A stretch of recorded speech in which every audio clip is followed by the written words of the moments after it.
Okey-doke. Go for It's okay. Hello? Hello? Are you ready to watch us stress out? No.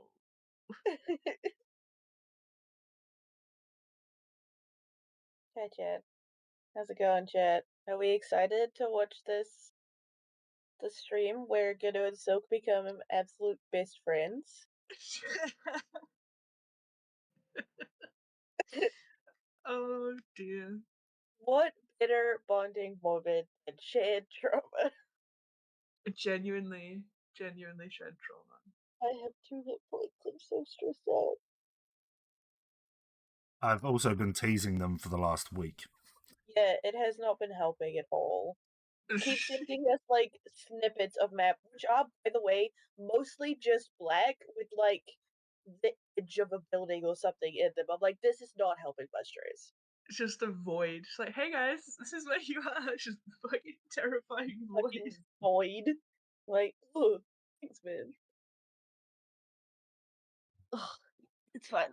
We're totally If all I'm able to add a scene in here, I can show you We're what I've totally been. fine. Unless we come across an astral dreadnought, and then we're fucked. Thanks for the faith, Nix. Oh god. It's just Silk. It's just moi and Gnu. It's our own little space adventure. It's just us two. Yeah, if you watch the Oh see god. what the fuck is that? If you watched if you watched the stream last week, you'll know why. Long story short, we threw a bomb into a portable hole and we created a black hole, and now we're in the astral sea. Anyway, you should watch last week's stream. It's way more. It explains way more. I've just realised what this episode is called. Panda, don't you tee me? Stop. Milk. Oh, I hate it. Hey, I thought that was great. Space milk. No, I'm not awake enough for this. This is one of the snippets that I was teasing them with. The other snippet came yesterday, didn't it? Yeah, that's when This one? I made my educated This one. guess. Yes. Hey, look, Gadu, there's a rock for you to go shoot things on. Oh All right. I don't think I've got any other snippets that I teased you guys with. Mm. no, That I was think it. it was just it was. I've just it been was talking those shit. two. Anyway, Yeah. let's hide that thing. Do you guys want to give a recap? Shit, do you want to do it or shall I? Gadu. You Alright, go. we got this. Okay, so what I would recommend watching all of last week's stream for the like proper recap, but the short story is that toward the end of last week's session, we got attacked in Gnu's friend's little like hideaway hole where they're building bombs and everything for the resistance. Somebody threw a bomb, and Gnu and Silk did a little teamwork and threw the bomb into and Silk threw the bomb into Gnu's portable hole, which is full of water for her to swim in and splash around so she doesn't, dry up and become a dehydrated frog. Frog racing. Frog race. It's a whole. And we thought that was really smart, and then the DM rolled a bunch of dice, and it turns out that wasn't smart, and if you put a bomb in a portable hole, it just destroys the portable hole. Because bombs and water don't mix. Which I know now as a player. But Silk didn't know that. And neither did Gnu. So the portable hole got destroyed, and we created essentially a black hole, which sucked both of us. It did like 49 damage or something to the two of us. and sucked us into the astral plane where we are currently, and we have no way back. Not least, not that we've discovered. And that's pretty much what I can remember, because I've been stressing about it all week. And now it's Gnilk in space. Yeah, we're being shipped apparently. We made friends. Yeah, Silk and Gnu made up, so they're gonna be best friends by the end of this, for sure. Yeah, that's it. All right. So, where we pick up then is, if you remember, the portable hole exploded, basically tearing a portal through the fabric of space and sucking everything in the room through into the astral plane. Visions of creatures, massive and long forgotten, flooded through your mind as your vision went dark as you were pulled through. Coming to, you find yourselves floating in an empty space. Why the fuck did we do this? Um, It's unclear. I've lost all of my notes. I had so much shit written down. Fuck, I'm bad. Jesus Christ, where the hell's it gone? Good job, dude.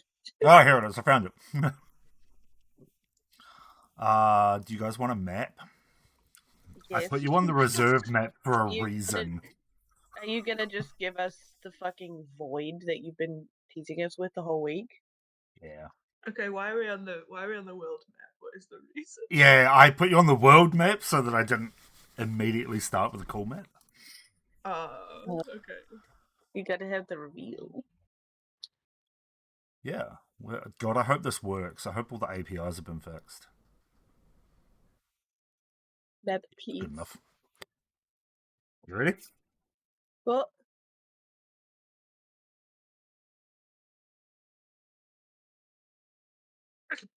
Ooh. Oh, look. Oh, Kumara's with us. You, Oh no.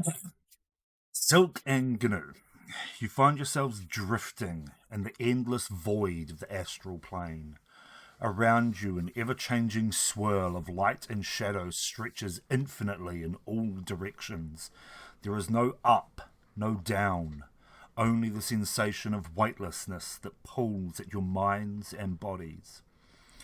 Your fresh wounds throb with pain, a constant reminder of how close you are to the brink. The air is thin, like breathing in a dream. Every breath requires effort, a conscious battle against the instinctive knowledge that there should be no air, yet somehow you breathe and life clings stubbornly to you. Amid the cosmic chaos, remnants of your disastrous experiment float around you. Small bomb, fragments of its casings, scattered metal pieces, broken contraptions, tables, chairs, a small cot. Two bodies of grungs, one blue, the other red, drift alongside you, a somber testament to the gravity of your mistake. Suspended droplets of water, roughly 5 cubic feet total, glisten like stars in the void. The silence is overwhelming, broken only by your ragged breaths and the distant hum of cosmic energy. The vastness of the astral plane threatens to engulf your senses, and every thought feels like it could drift away into the void at any moment. Keeping your focus here is a monumental challenge. We killed Kurunara. Whoopsies. Anyways, I see Gnu. Okay, right. Yes, you can see Gnu.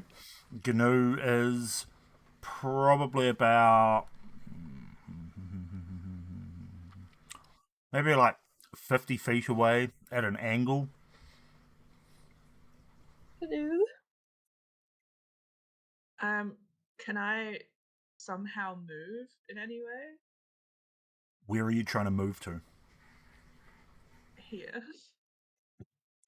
As you think about moving and you try to move, nothing happens. But as the thought comes to you that you need to get to Karunara, you just start to float in that direction. Yeah, I'm gonna sort of spin him so he's facing me, and I'm gonna shake him, and I'm gonna be screaming his name. Like, Roll a is he? perception check. Okay. What the? First roll of the morning. It's a That was goodie. pretty good. As you shake him and scream out his name, you notice that the wounds upon his body are deep. The force from being sucked through into the astral plane seems to have taken a toll on his body. Broken bones, deep gashes in his skin, and you see the lifelessness within his eyes. Is he alive or no? That would be a no. Oh no! We Oh, killed no. Kumara. Fuck! Why would you? He's dead, man. Show some respect. I'm sorry. I'm just gonna be weeping and hugging the corpse and just saying, I'm sorry, over and over again. Silk's gonna try and swim towards you. Instinctively sink into water and just. Come on, man. Well, Having I a don't. moment. She doesn't know what else to do, and she sees you crying. If swimming doesn't get her anywhere, she's gonna attempt Misty Step too. Oh, it does, yay! Attempting to swim forward gets you nowhere, but in your mind you think, I need to get over there, and your body starts to float towards that direction. You feel as if to move in this space just requires a thought. And not doggy paddling in space. Yeah. Full transparency.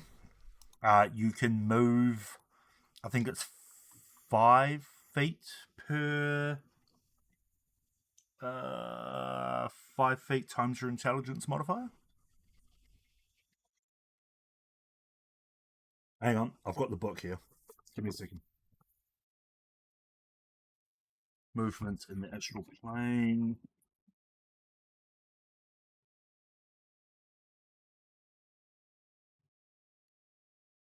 Speed, page 17. Eh.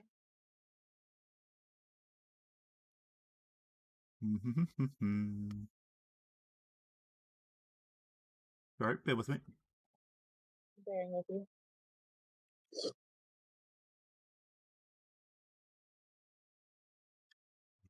Fishing.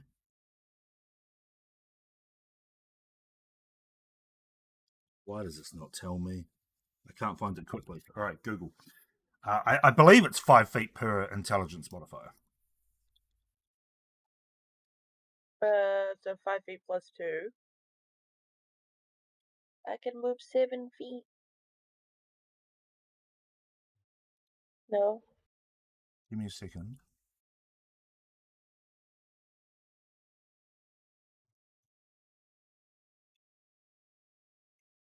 Oh no, it's 3 times your intelligence score. I was way off. 3 times your intelligence score. I don't know what that means. So me as a So player is not that. what's your intelligence? It's 14 plus 2. Okay, so it's 14, so you can move 3 times 14. Maths. Which is 42, so you can move 40 feet. Fuck yeah.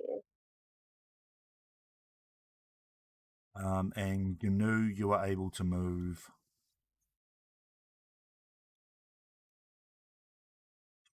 35 feet, I think. Yeah. Yeah, 35 feet. Right. Keep going. Alright.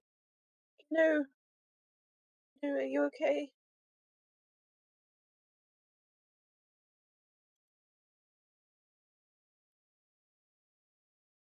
You know you're muted.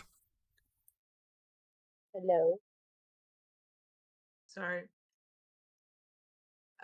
She won't let go of the corpse. She's just saying, I'm sorry, over and over again. Silk doesn't know he's dead, so she'll do a medicine check. Yeah. Roll me a medicine check. Whoop. Yeah, no, that's it. You look over the body. Like, it's not hard to figure out. This person is lifeless.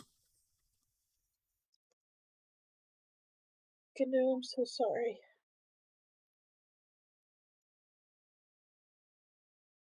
She slowly lets go of Karunara, and she looks at you, and she's just weeping, and she says, "What have we done?"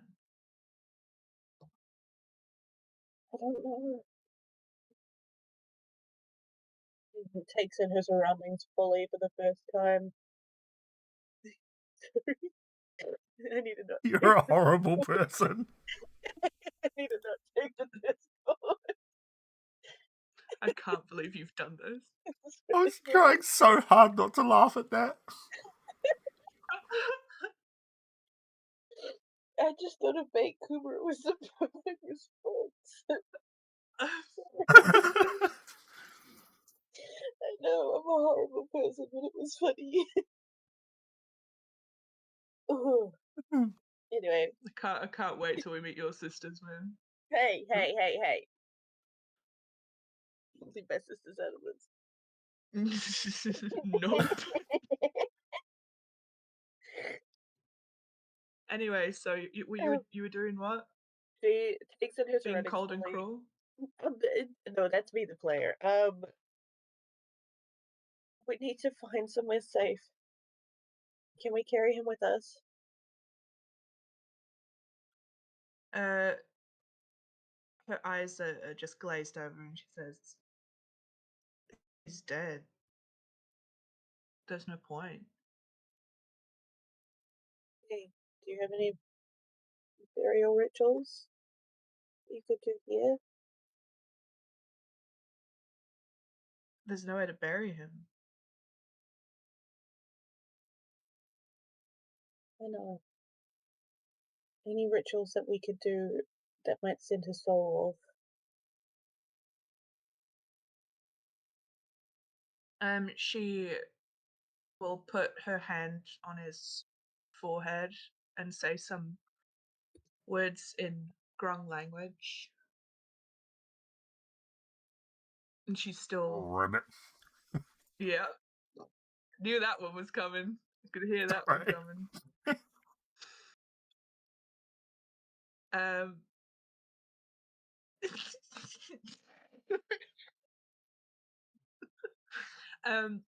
And she'll turn his body to face away from her. She can't look at him. Okay. Come on. Silk, roll a history check. It's Toddy.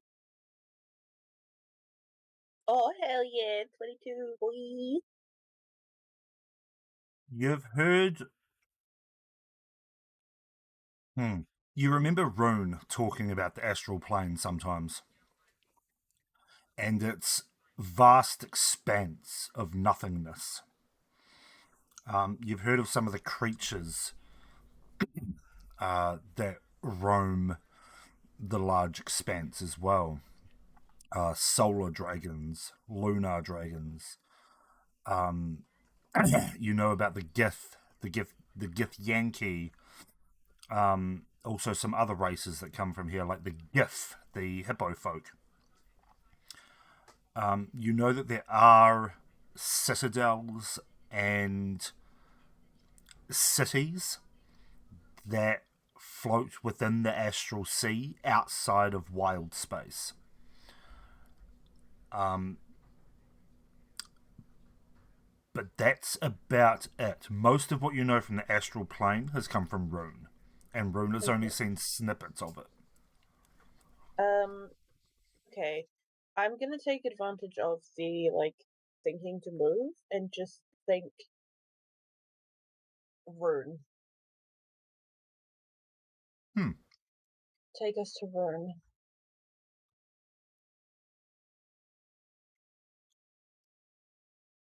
As you think that, your body starts to move, I guess, upwards from your current position, and then it moves slightly down, and then to the left, and then to the right, as if you're being pulled in many different directions. Okay. She changes her thought to safety.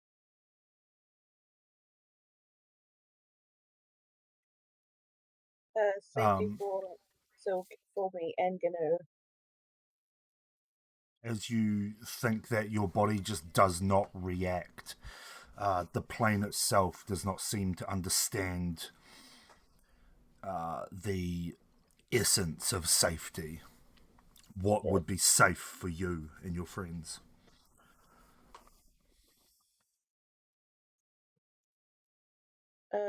Shelter probably.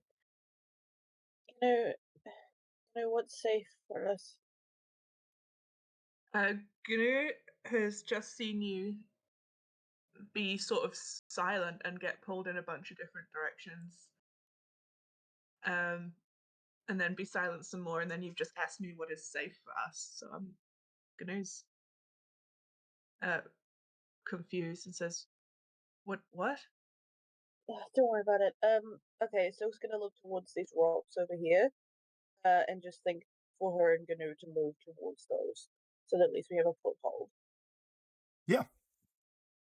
As you think to move towards them, your body starts to move almost on its own accord, and you move towards those rocks. These are She makes not overly large rocks, but you would be able to sit upon them. Yeah. Okay. Done. Let's just take a breather. I don't know much about this area except for what Rune's told me. You've been with the party longer. Do you know anything? Um, can I roll history? You certainly can. Oh, it's not so bad, I can. Oh, yes, it is.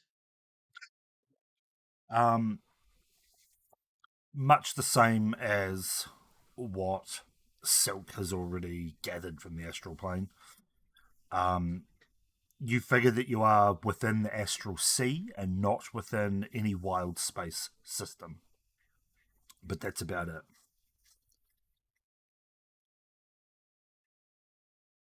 This place is too vast. She also notices that Silk is looking busted. Yep. Once she sort of shakes herself into a serious mode. And I'm going to attempt to cast Cure Wounds at the second level. If you touch me and I die, I swear to God. I'm going to touch you over your clothes. Okay. Over the clothes stuff only. Yeah. No under the clothes stuff. Consent is important. Do I heal? All right. You can roll your heal. You do heal for 11. Oh no. What do you mean? Okay. Oh no. It's just, it just sounded like there was more than coming. No. But as you cast the cure spell, you feel the magic leave your hands and imbues Silk with healing, but you feel a strange tug at your mind, as if the astral sea itself is reacting to your magical essence. The spell's energy seems to shimmer and warp in the environment, almost as if it has a life of its own as it envelops Silk with this like glowing rainbow energy. I think You I do make you still gay, heal so for 11. But it was pretty kind of gay. Thanks. Gnu reacts to this like, whoa. Is that what magic looks like for you all the time? Depends on the magic, but not as pretty. But yeah, sort of.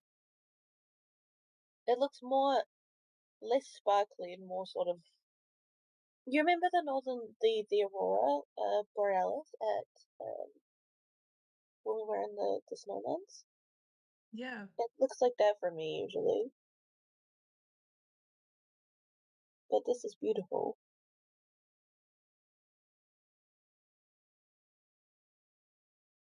Silk's trying really hard to just focus on anything other than where we are right now. Okay. Um, Um, can I get you both to roll a perception check, please? You oh god, this is when can the astral dreadnought comes in and the session ends. stop.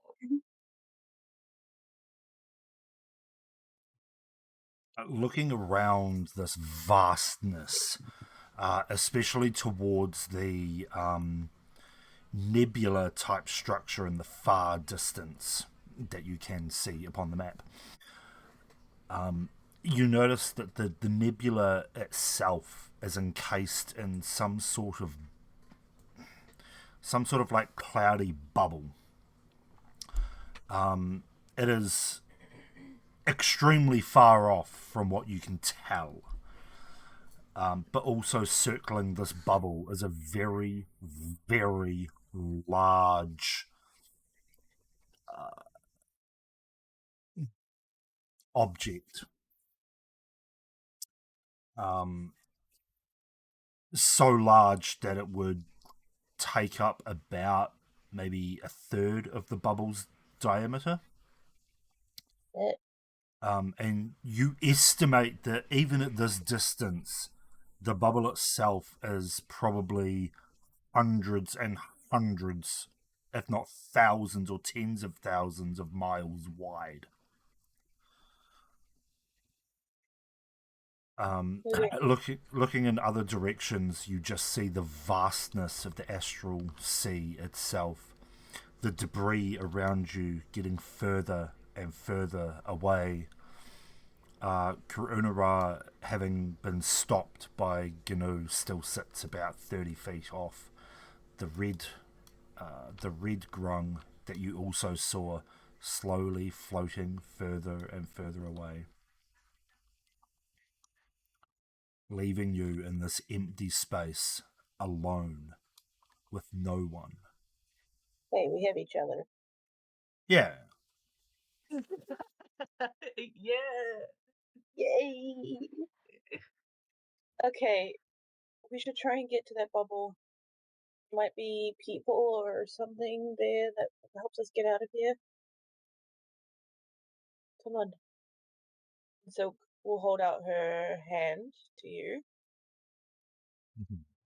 You're not gonna I'm just poison me. I'm gonna there's a chance. I'm just gonna sort of okay, yeah, sure. I take your hand.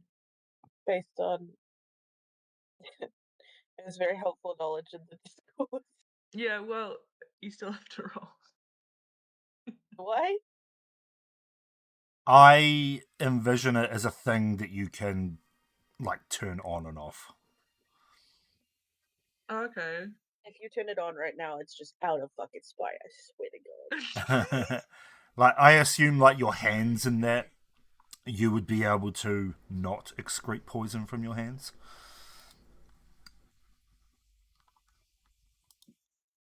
Yeah. Sure. Just make it canon. Yeah, I mean, otherwise it becomes ridiculous. Okay, I'm gonna take Silk's hand in And a not gay way, yeah, but maybe a little gay. and Silk is going to use this thought wave moving to move towards the bubble. Okay. You start to drift in that direction. Slowly getting further and further away from the debris.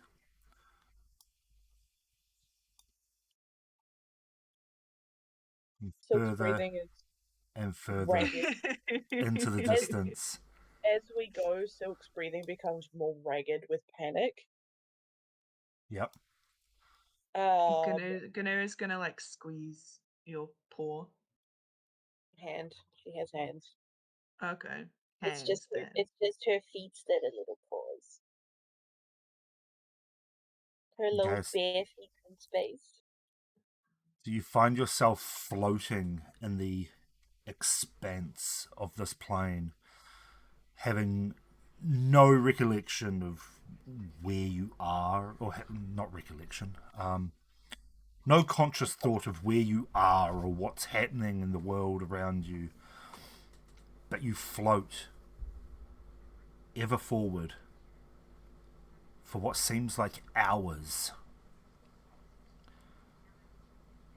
Maybe You we you get the feeling as you're floating, the sense sort of washes over you of just the sense of nothingness. You're suddenly filled with the emptiness around you as well.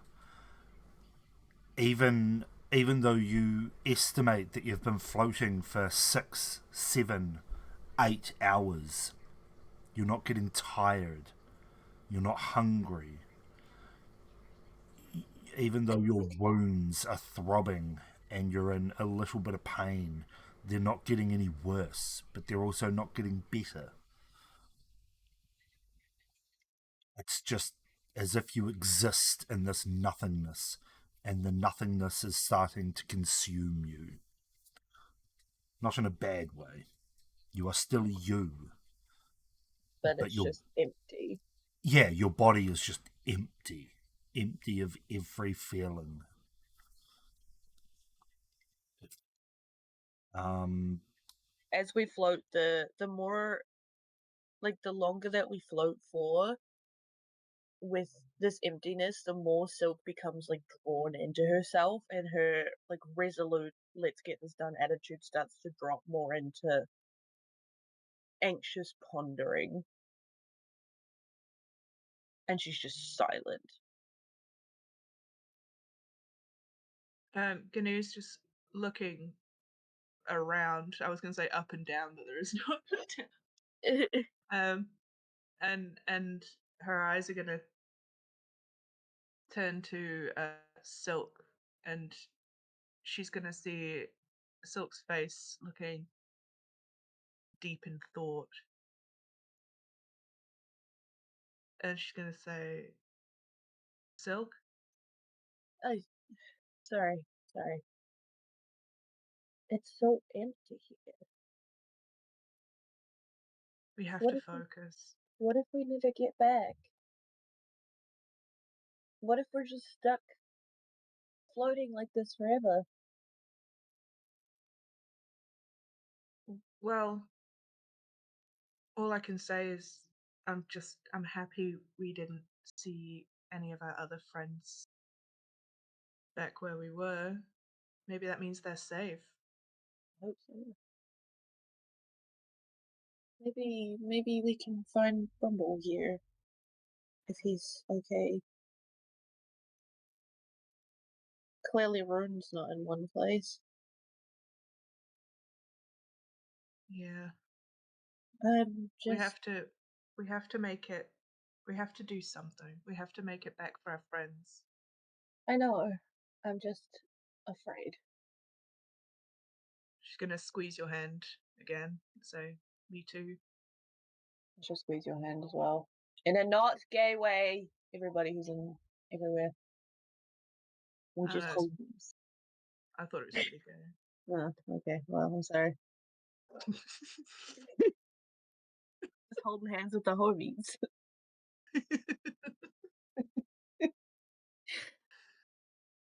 Are we getting closer to the bubble, or are we just floating in the nothingness? Trying to look at your surroundings, the bubble does not seem to be getting any closer at all.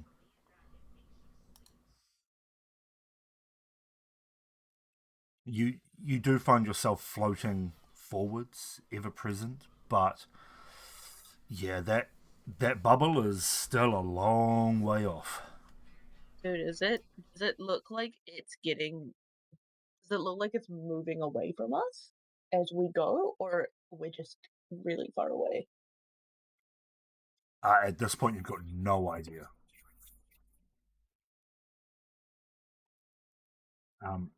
But as you float forward more, keeping an eye on the bubble in front, you hear piercing through the void. You hear this almighty high pitched scream. Oh no, no, no, no, no, no, no, no, no, no. Scream as if it The- came from a monster. No. A scream that No. starts off soft and gets louder and louder and louder before you have to cover your ears. It's starting to hurt. The pain ripping through your mind as you feel blood start to trickle from your ears. Ow, no, no, no, no, no, no, no, no, no, no, no, no.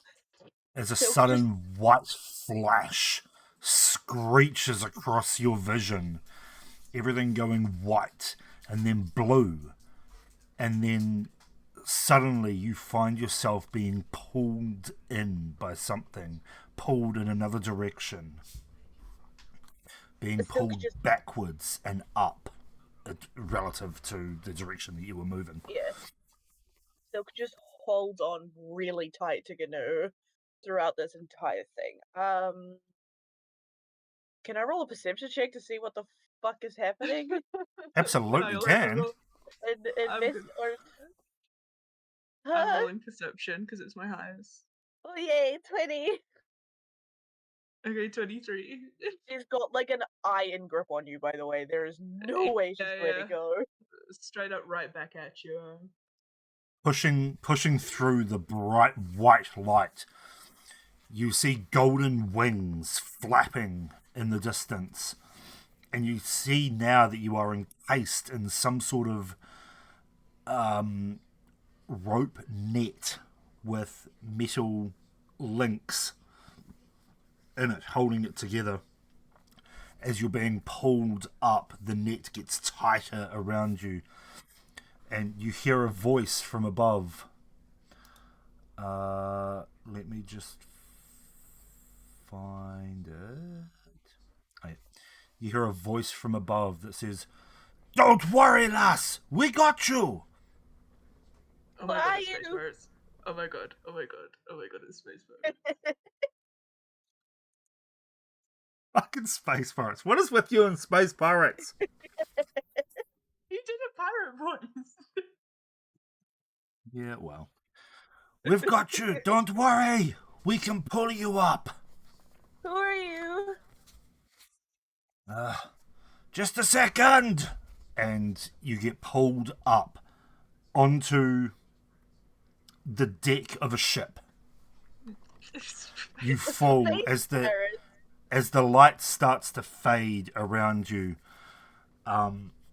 You're brought into a space where there suddenly seems to be gravity. You're held tight to a wooden floor. You can hear a soft hum around you. Breathing becomes a lot easier for you, as if you've been brought back to the material plane. Looking around, you don't feel like, or sorry, getting up and looking around, you see that you are still within the astral sea, but you are now aboard a rather large ship. Let me change your map, Space pirates it is. and I will put you on the map. I haven't changed your map yet. Just bear with me. Okay.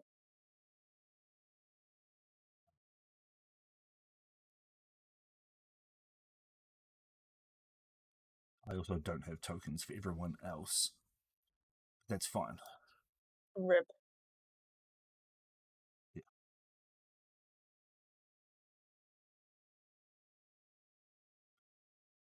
You find yourself aboard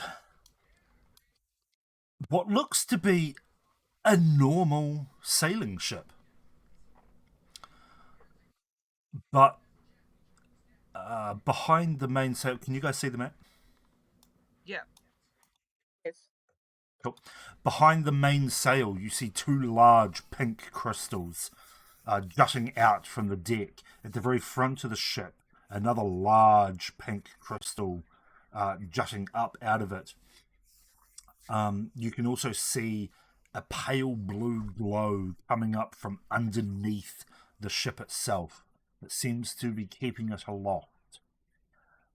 You can hear the hum seems to be coming from the crystals themselves.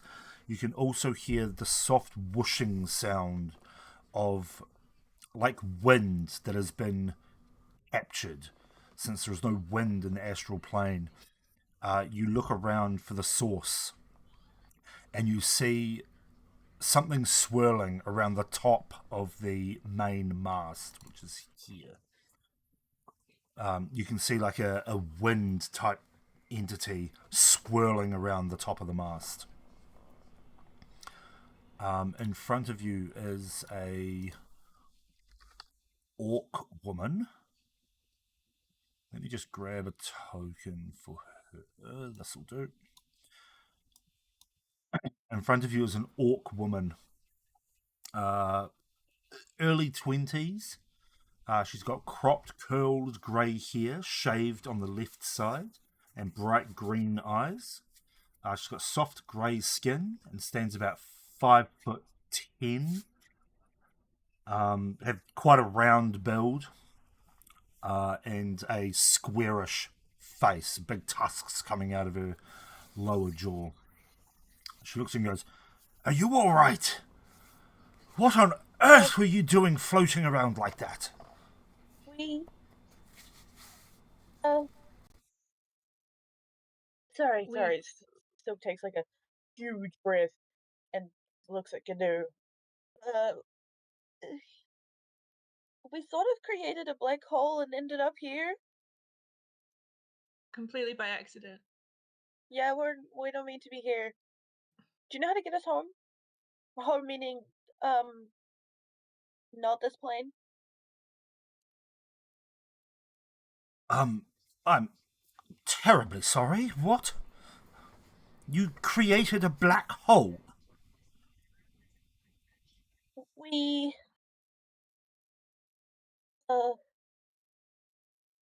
sorry, the token sizes of Canoe, it's so good to throw me off. It's so funny.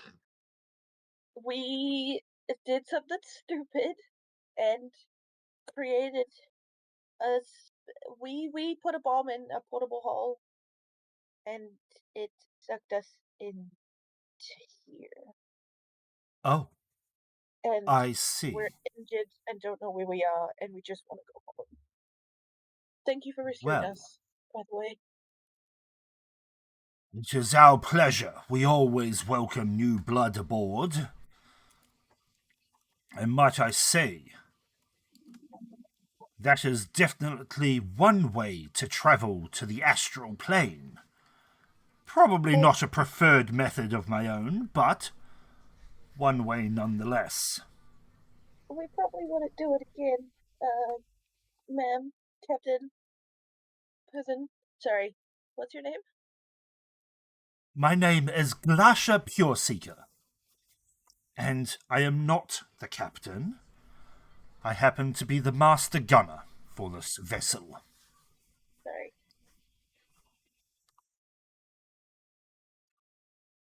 Now, you should probably talk to the captain, though, as they should know what to do with you, but you said you're trying to get home. Could I ask where your home is?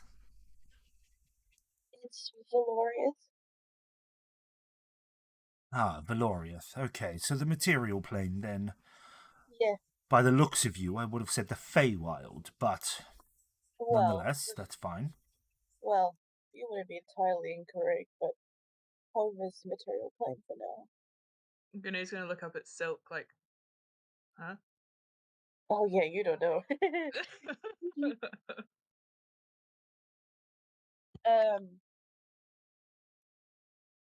I am originally from the Feywild, yes, but I shouldn't go there at the moment.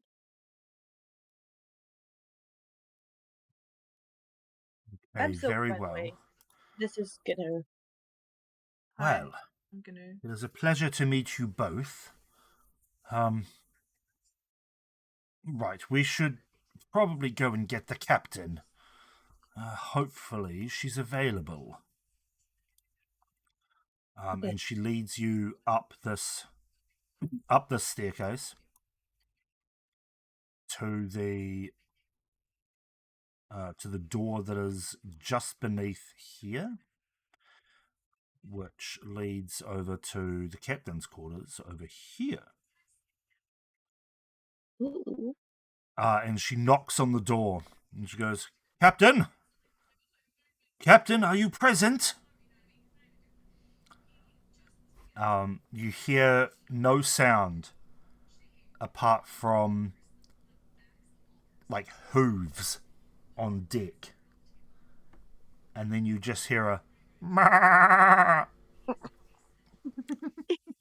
You hear a sheep baaing from the other side of the door.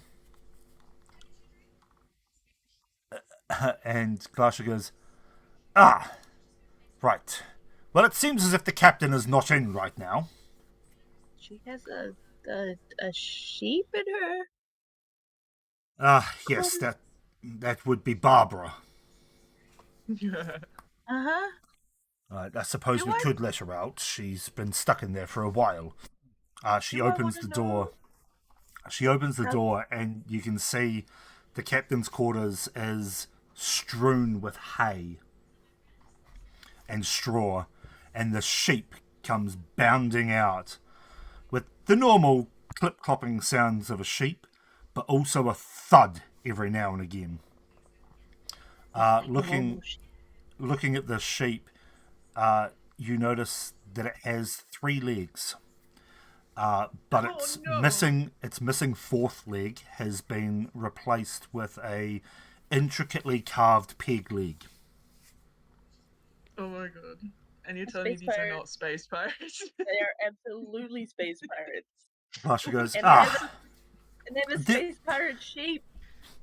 This is Barbara. And if we are lucky, we'll be graced with the presence of you as well. Who? Of you. And Like EWE? you hear more clip-clopping sounds as a one-eared sheep slowly comes around the corner and starts sniffing its way out the door. There she is. Meet Barbara and you. These are pets of the captain's. Hi, Barbara, and you.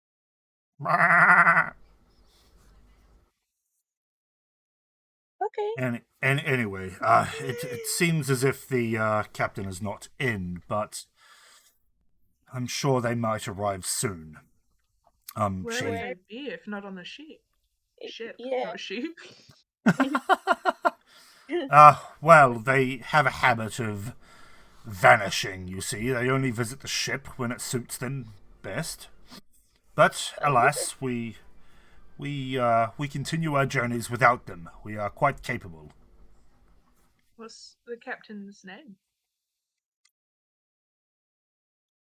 Have that, but I can never remember. Nice. Okay. What?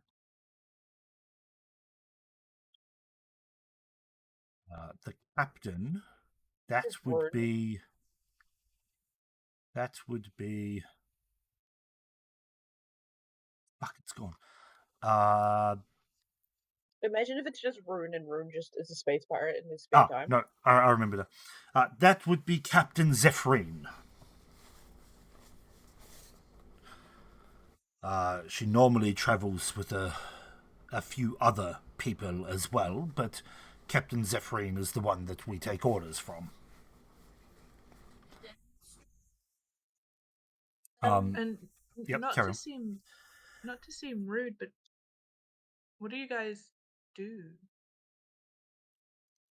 There is nothing out here from what I can see. Yes, well, seeing as how our quartermaster is currently sleeping, I will introduce you to the ship. Welcome aboard the God's Nose. The second vessel for the EATC Trading Company. That's a name I know. Well, if you come from Valoriath in the material plane, no doubt you have heard of their great wineries. The EATC presents Pigeon Wineries, of course, and also the EATC is first and foremost a trading company, and this is the God's Nose, the second vessel in the fleet.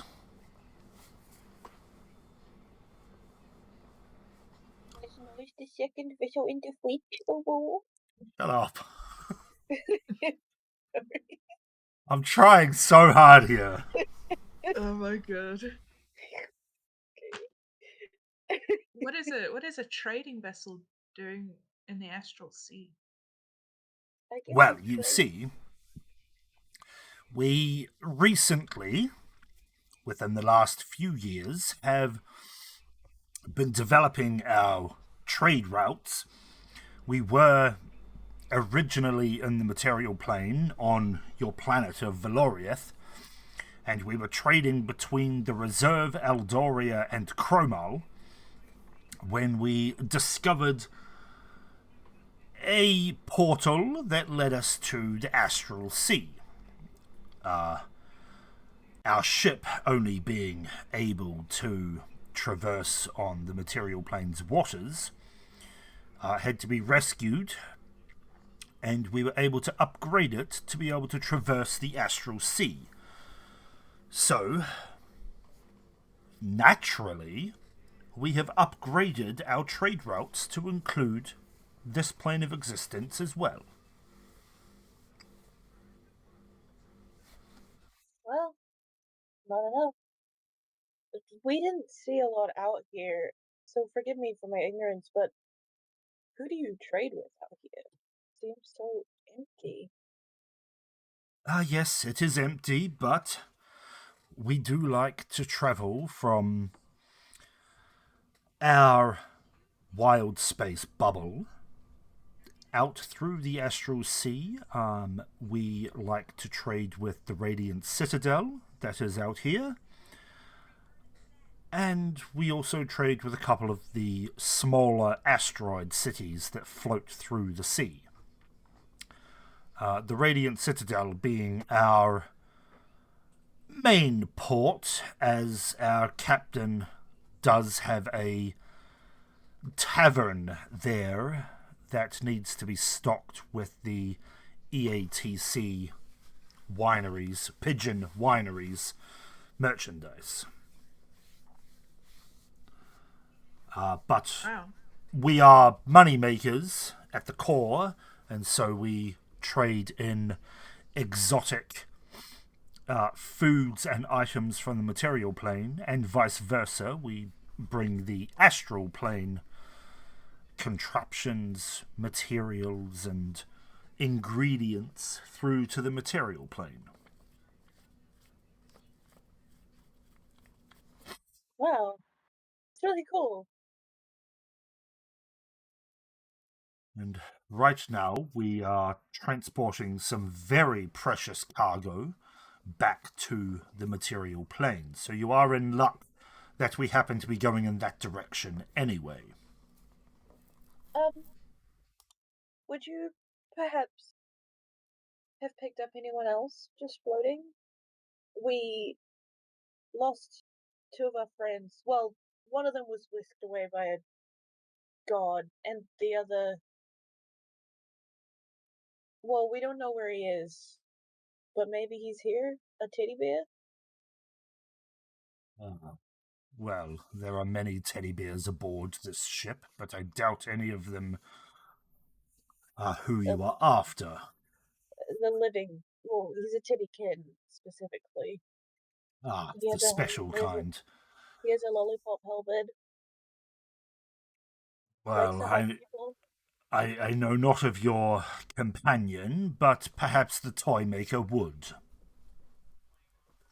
and who's that? Well, follow me and I will introduce you to the toy maker and the rest of the crew. Just before we go, Yes, what is the special cargo? you'll see soon enough. Okay, it's not ominous at all. And before we carry on, we're going to take a very quick break. Some of us need to use the bathroom. Some of us wake up still. I actually need to use the bathroom as well, so. Yeah, that's... So we'll take a quick break. We'll be back here in a few minutes. Hooray!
And we're back. Please. So, the half-orc Glacier takes you downstairs over here. She takes you towards the staircase. Gnu, why is your token set to tiny? Because it's little. You're meant to be small. There we go. You're a small creature, I think. In fact, you might even be a medium. I don't know. Anyway, don't set it to tiny.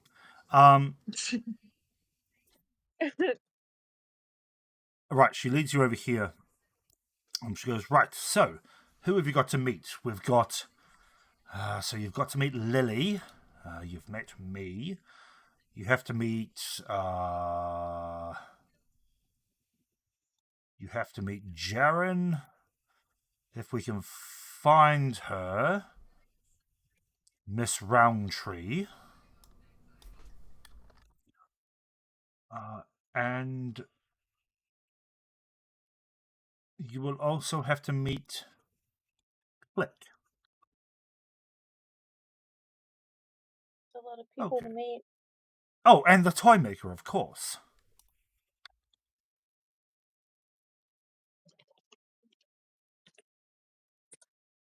Okay. Quick question. Yes. You immediately knew I was from the Feywild. Do your ships go there often? We do not often travel the Feywild, but this ship in particular has travelled there twice in the past.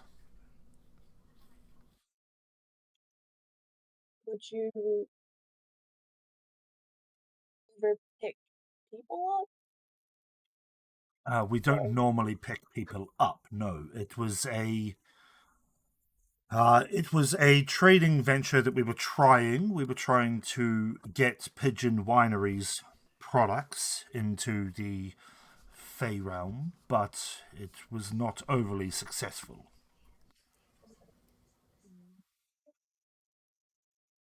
I can't imagine them being open. Yes, they didn't typically take kindly to a airship invading their space. I cannot imagine they did. Which court did you go to? Sorry, I haven't been home in a while, so... Excellent question. We, of course, the first time we went through the Court of Dreams and met with Silvaria Moonshadow. And then we tried our luck in the Court of the Hunt. We thought that those that were hunting under Skerrit the Forester would quite like a exotic drink or two. These were obviously not very profitable, so we have not been back since. We should have tried the Court of the Midnight Thicket. Not now, though. Well, perhaps if we travel to the Fae again, we will take a look at your moonlit thicket. If you do, the Archfey who once ruled it is currently not where he should be. The two women sitting. So. I will keep that in mind. Right. Shall we continue our journey? Yes. And she leads you downstairs. Oops. On this deck of the ship, you can see 6 large cannons pointing out the sides of the ship. Manual fireball. 6 large cannons with triangles of not quite normal looking cannonballs. Each one seems to be set a different colour. There are grey, red, blue, and white cannonballs. And you also see a half-elven woman standing, or not standing, but just milling about, looking like she's going from place to place. And Glacier goes, "Ha, Lily! Could I introduce you to these two? This is Silk and Gnu. We have just recently rescued them from drifting about in the void." And Lily fumbles her way towards you in a not so straight line. She seems to wobble a little bit on her feet. She holds on to this middle cannon as she walks past and goes, "Ah, yes, hello. Nice to meet you." And you see a female half elf, probably in her mid-20s. She's got long, curled brown hair, golden eyes. She's got rough, pinkish skin. Stands about 5'5". Hi. Hello. And she gives you a little head nod. She goes, "Now, what do we owe the pleasure of your visit, rather?" An accident. Intrusion.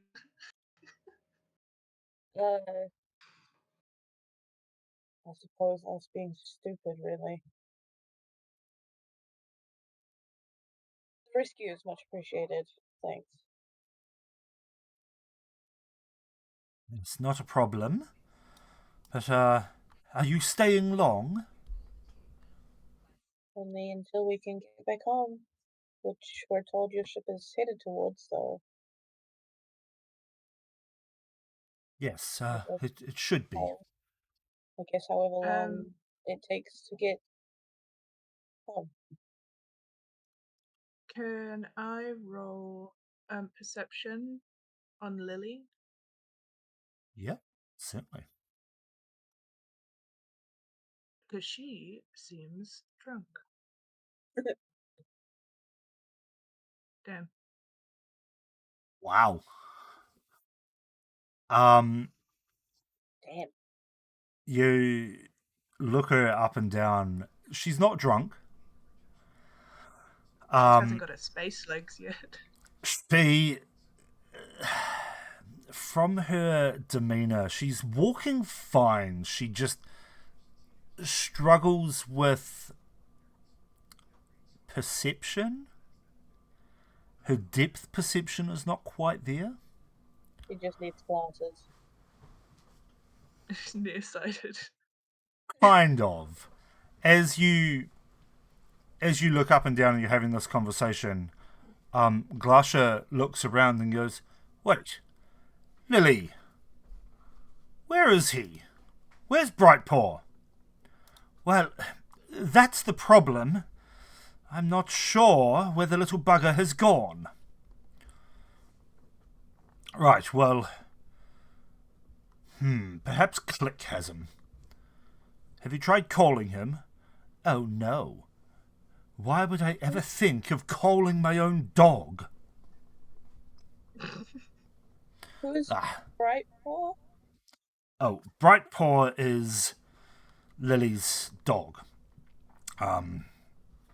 To put it plainly, Brightpaw is her familiar, but being in the astral plane, it gives him a sort of sentience, and he's able to block out her telepathic calls for help. He doesn't like helping her when we're in this plane because he's got a mind of his own. Which is rather unfortunate, considering he is her seeing eye dog. I see. Have you tried talking to him about why he doesn't want to help? Oh yes, let's just talk to the sentient animal that I conjure. I mean, he's sentient and obviously has thoughts and feelings now, so why not? Well, he's a bit of a dick, that's why. Maybe I could try? Oh, be I my guess. guest. He doesn't listen to me, so. I will just wander around the ship blind until we get back to the material plane. Okay. Well, if we find your dog, I'll see if I can. I don't know. Very well. Please tell me we are not far, Glasher. And she goes, well, I'd have to check with Click and Jaren, but I don't believe we are too far. Great. And Glasher looks at you guys and just goes, she's in a bit of a bad mood. We should carry on. That's okay. How long have you guys been out here? Sorry. We've been out here about 6 days now. See anything Yeah, weird? 6. Anything weird, aside from you two? No. Just the standard of us coming across a solar dragon that we didn't particularly want to come across, and, well, you were lucky that we found you because it was heading in your direction. Gnu's gonna turn to Silk and be like, that's probably what the wings and the sound was. And she sort of goes a bit pale thinking about what could have happened. Yeah, the color's drained from, well, I guess color can't really drain because she has fur. I don't know, the color drains from her eyeballs? Fuck knows. Color drains from your nose. Her nose goes white instead of pink. Yeah, pretty much. She goes, right, well, let's see if we can find our two navigators. And she leads you on. And she goes, right, we should maybe check the mess hall. I And she meant what I said about trying to talk to Lily's dog. Yes, well, none of us have been able to talk sense into it, so unfortunately, Lily is blind until we get back to the material plane. Yeah, 6 days being blind with a dickhead dog, I would be in a bad mood too. Yeah. Where does he usually hang out? Well, he tends to like clicks, so I'm hoping that he's within the mess. I believe that's where I last saw them. And she takes you into the mess hall, where you see 3 creatures. Hey, that is a terrible picture for Jaren, but it'll do. You see a kinku, a human, and a small dog sitting on top of the table. And she goes, carry on, sorry. So it gives like a little awkward wave. They both put down their spoons and just give you like a eye sort of look. She goes, right, this is Click, pointing towards the kinku. She has red eyes, fuzzy dark grey feathers. She's currently sitting down, so you don't know exactly how tall she is. But as she's introduced, she holds out a hand to you, or winged hand to you to shake your hand. Yeah, Gnu's gonna give it a little shake. Yeah, so it does too. Cool. As you get close to her, you notice that there's an overpowering smell of soap.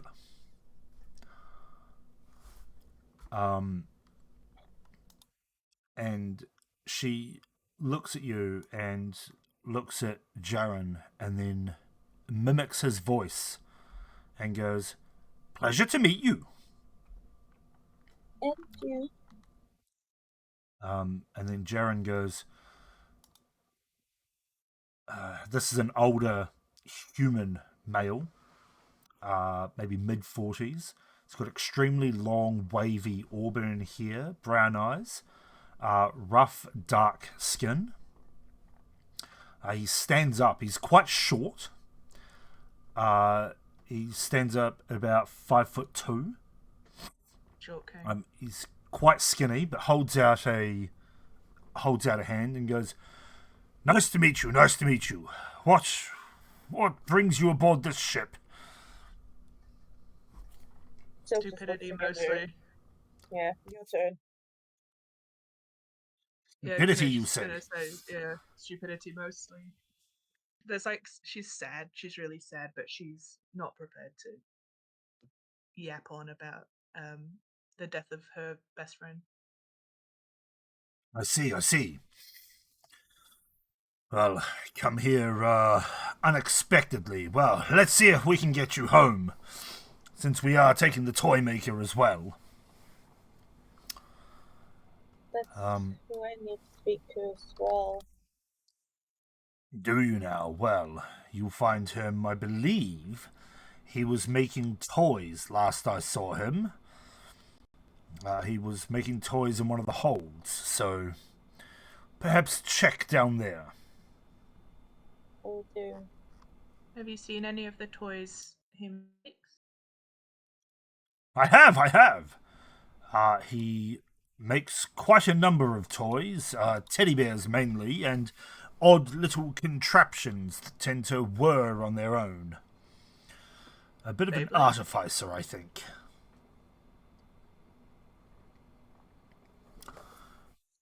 Did you say Ganesh gonna look at- Beyblades?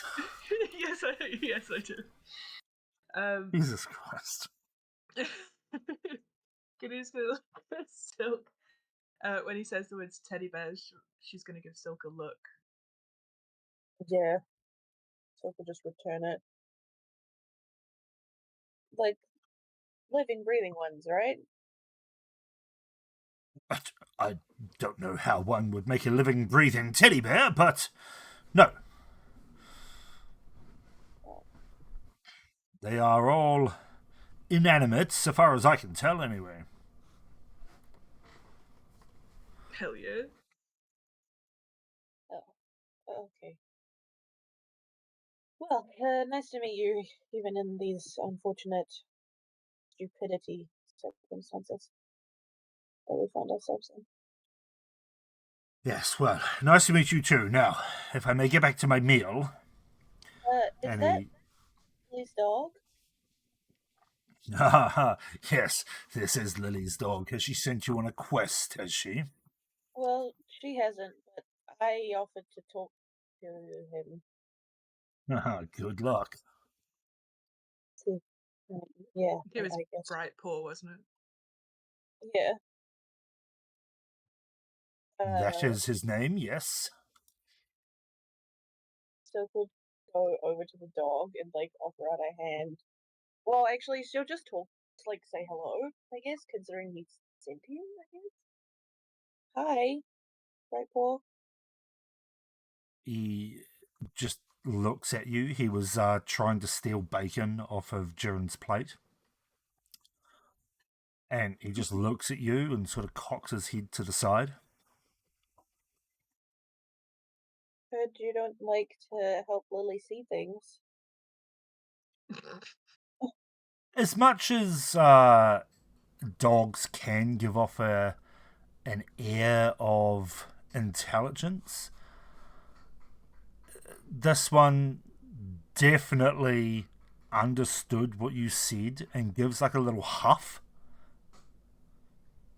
Like a huh sort of Yeah. sound. Can I cast like message directly into his head so that I can hear his responses? You can certainly try. Cast message. Mhm. Why don't you want to help her? Just humor me with your explanation. Well, this is an odd sensation. Sorry, it's magic. I am very familiar with the magical ways, my dear. I do not wish to help someone who did not sign a contract for my help. I was summoned here unwillingly to aid her. So, would you rather talk with her and have a set contract for your help? She has refused any sort of contract, saying that her magic trumps everything. I disagree. I see. Your existence is based on her summoning you. What were you before she summoned you? Well, I was still a pup. I just happened to be not located here. I was located within another plane. What if you could come to a compromise? Like, Sorry, you cut out for a second there. well, what if you could come to a compromise? Instead of a contract, she gives you something else you want, and in return, you provide specific services instead of all the services she wishes of you. Would you consider that? Perhaps I could. But that depends on what she could offer.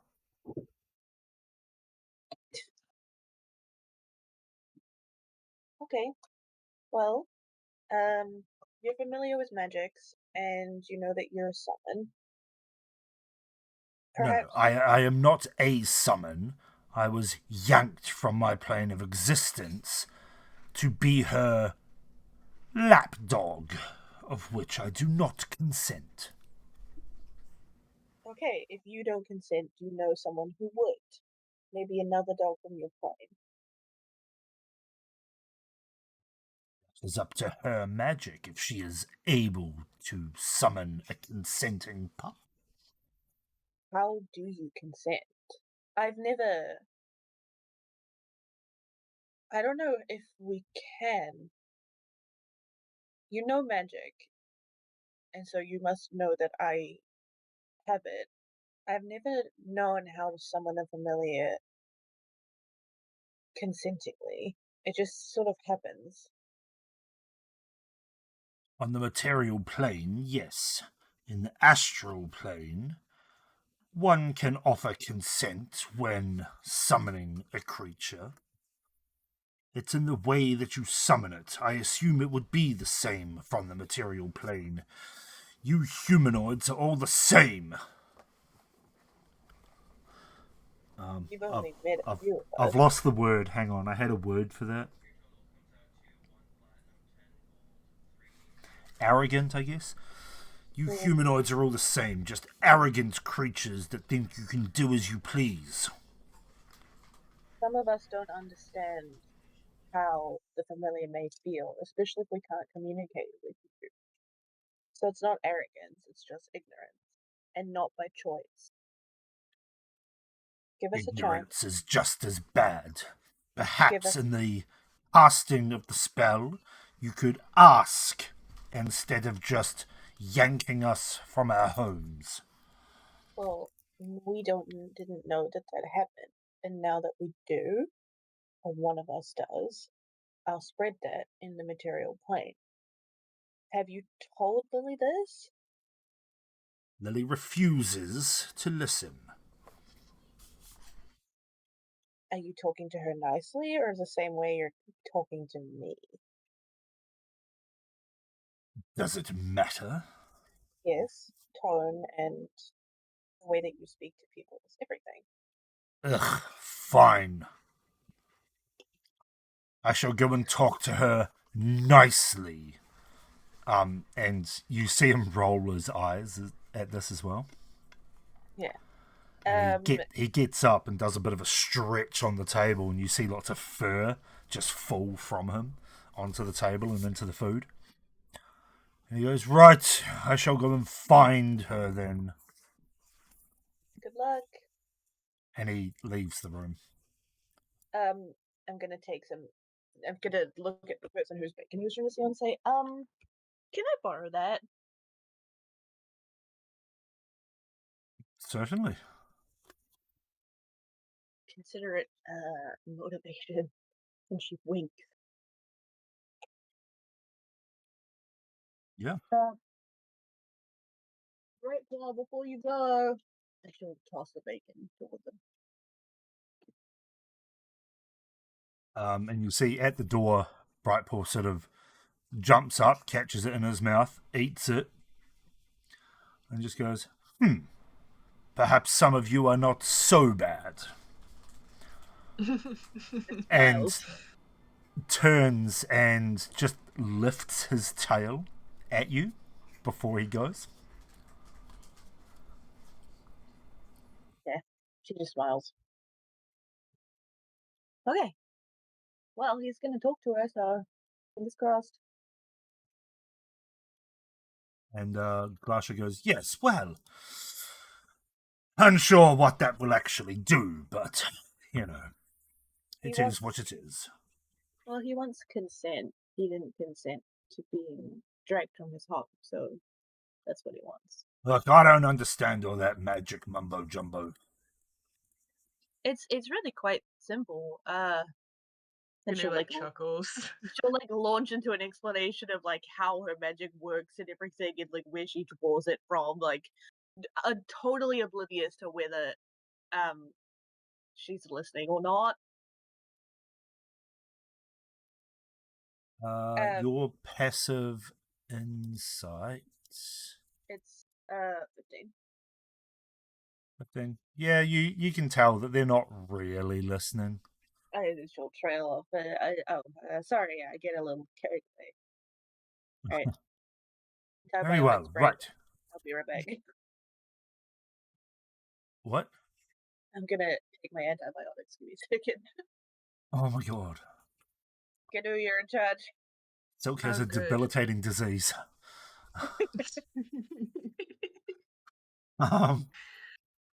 Anyway, So- Glasha goes, right. Shall we meet the toy maker then?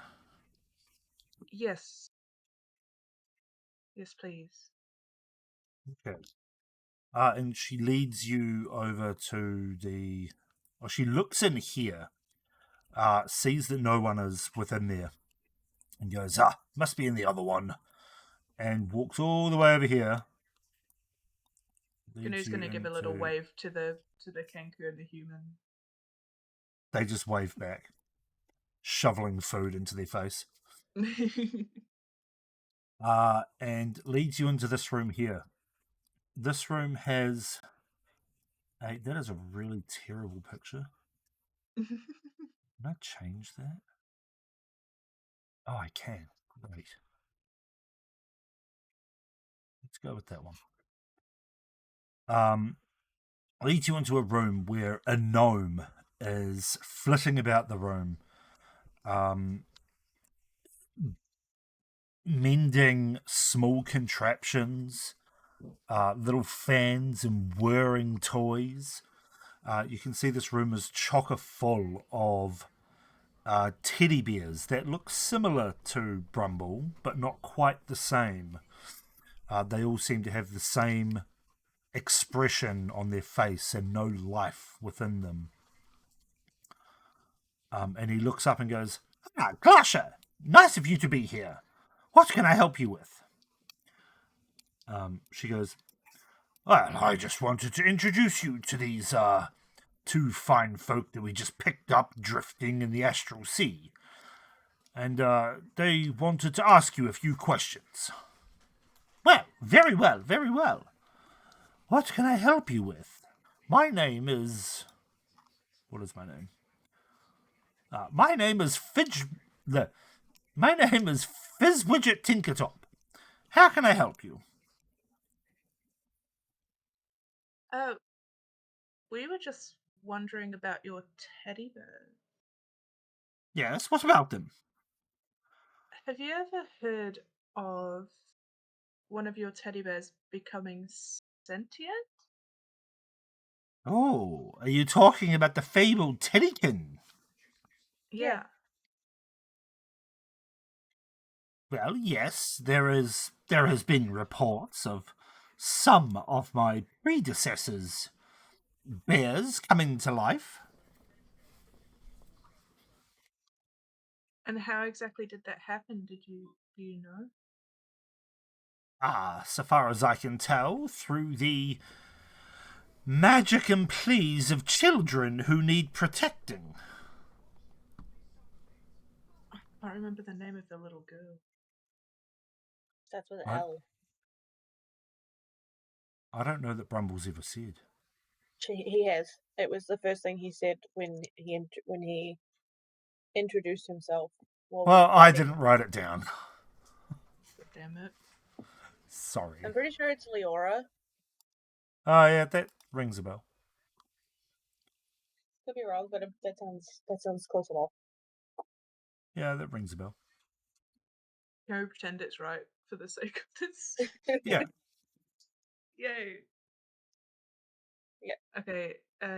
Do you ever remember selling a teddy bear to a little girl called Leora? Leora. A meerkat folk? We don't know. We've never met her. I But we do know that remember she bought one of my earliest works. If it's the same Leora, she hailed from, I believe it was a place called the Reserve on Valoriath. Yeah, that sounds right. That's where we're from.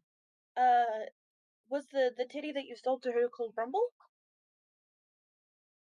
Unfortunately, I do not know what she decided to call the bear, but you say it came to life? Yeah. Yeah. Well, if that's the case, that would be my only toy that has ever come to life since my master passed. So this is a delight that I at least know how to make the living toys.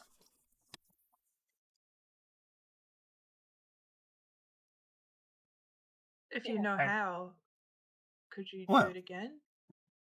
well, that is a little bit tricky. Might I ask why? Because it is tricky to get an essence into the toy. As I say, you would need a child in distress. I see. Is there something in particular that you are trying to achieve? We're trying to find him. This And Rumble? he's trying to, and yeah, and he's trying to find her to protect her. Right. Well, I fail to understand what the issue is.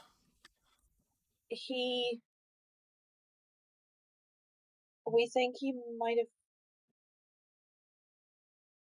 There was an explosion, not the one we made, a different one. Our group's pretty good at that. It's not making us look great. And we don't know where he went. His body is gone, and we're wondering if maybe he got banished to the astral plane, like we did. I see. So you're after a new body for this Brumble. Yeah. Well, I can help with the body, but I can't help with the soul. Could we do it like a custom order? If we can take the body back, maybe his soul can find its way back into it. Well, this is certainly a possibility. The body that you're after, though, I have some of the materials, but there is one thing that I am missing. What is it? What is it? Well, I have the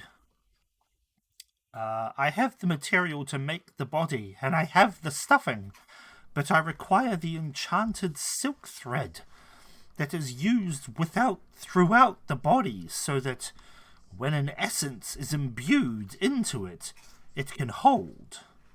Without that, there is not much I can do. Where would we find that?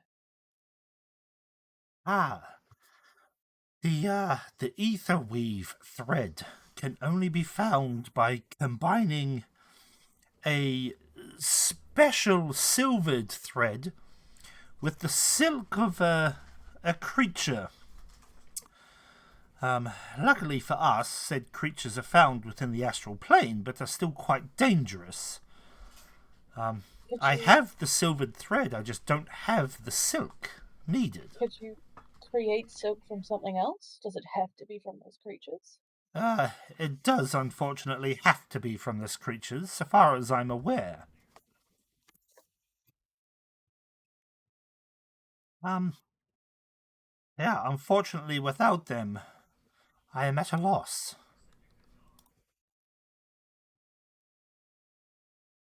Gnu's going to turn to Silk and just be like, we have to do this. I know. We have to do it for Brumble. Okay, but can we sleep first? And she's like still like, even though you healed her, she's still got like bruises and Yeah, we're marks both and pretty fucked up. everything. We're both pretty beat up. Before we do this, we need to rest. If we're gonna fight a space creature, sorry, a astral creature, we need to be at our full strength. Agreed. Okay, we'll do it. Tell us where to find these creatures and how we can fight them. Or if we don't need to, there's a way to not fight them, then that would be great too. Well, the only way to extract the silk is to extract it from a body. It does need to have perished. Unfortunately, I only know of one place to find them, and it is extremely dangerous. And he looks at Glasha and he goes, I'm afraid that it's at that stronghold. And Glasha goes, no way, we are not going near there. Which stronghold, and why not? It's hard to explain. Just try first, please. This is It's an evil place. It's a stronghold inhabited by Surlons. by what? By Surlons. I don't know what that is. What's a sirloin? I'm just thinking of sirloin. Sorry, did you say sirloin? No, sirloin. No. I am thinking of sirloin steak now. Yeah. Though. You wouldn't believe how many times when I came up with this I was just saying sirloin in my head. Anyway, it's the the Shadow Mind Bastion. It is a enormous fortress that preys on the weak in the astral sea.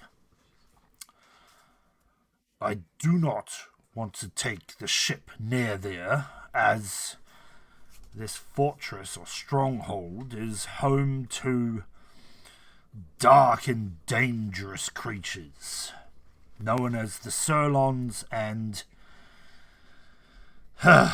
Illithid. Oh. I don't know what that is. Silk doesn't know what that is. I don't think I will roll a history check. You can roll Is it a Can I history. also roll history? Yeah. Yeah. Me, it's like, oh no, that's a fucking bad idea. Where is it? You've never heard of Illithids before. Gnu, you have also not heard this term before. Or Surlons. What are Illithids?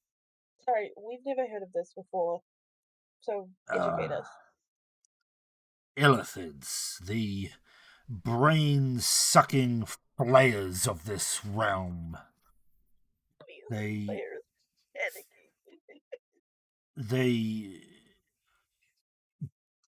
use psionic abilities to render their foes incapacitated before they suck out their brains. Extremely dangerous, And when they work in leagues with the Surlons, they are even more so. And the Surlons are. The Surlons are disgusting creatures. Best akin to giant earthworms, but with legs. And which is the creature that holds the silk we need? That would be the Surlons. If you can find one of those floating in the astral sea, then feel free to harvest it. Could we use one of the teddies already made? Unfortunately not. These are made with standard materials. They are to be deposited, or rather sold, to different stores across Valoriath, starting with the stores in Cromol, and then moving to the Reserve and Eldoria. Silk just makes eye contact with Gnu. We're determined. Can you get us close? We can try, but you're on your own from there. Alright. Is there a way... Do you know where any dead sirloins might be? Straight up nearly said sirloins. You've got me thinking about steak now. No, unfortunately. I haven't come across any floating in the void.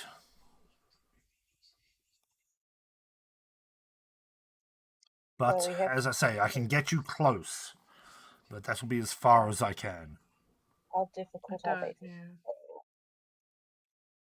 Well, we have killed a few in our time. A harpoon to the body tends to do it. What about lightning or fire? Can't say we've tried.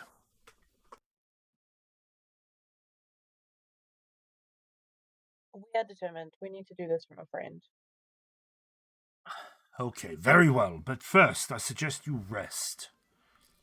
That's a very good suggestion.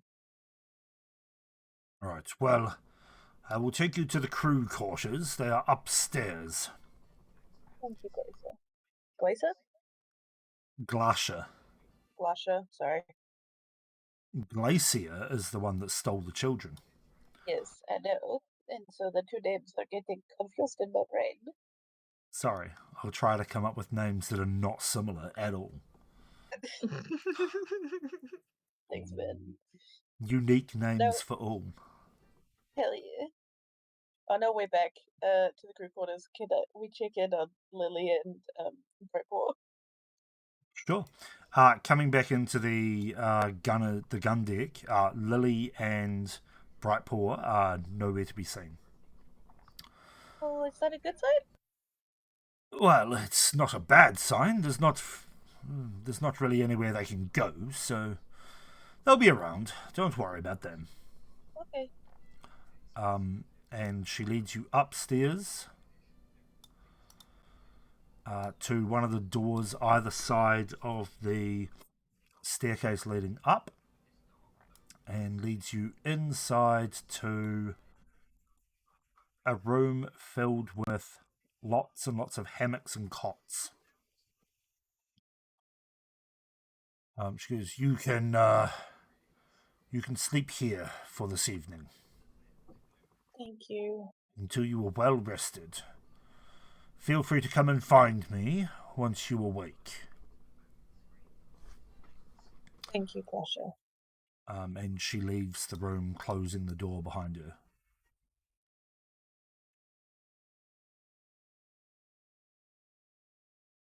And if there's anything you guys wish to talk about or do before you sleep, feel free.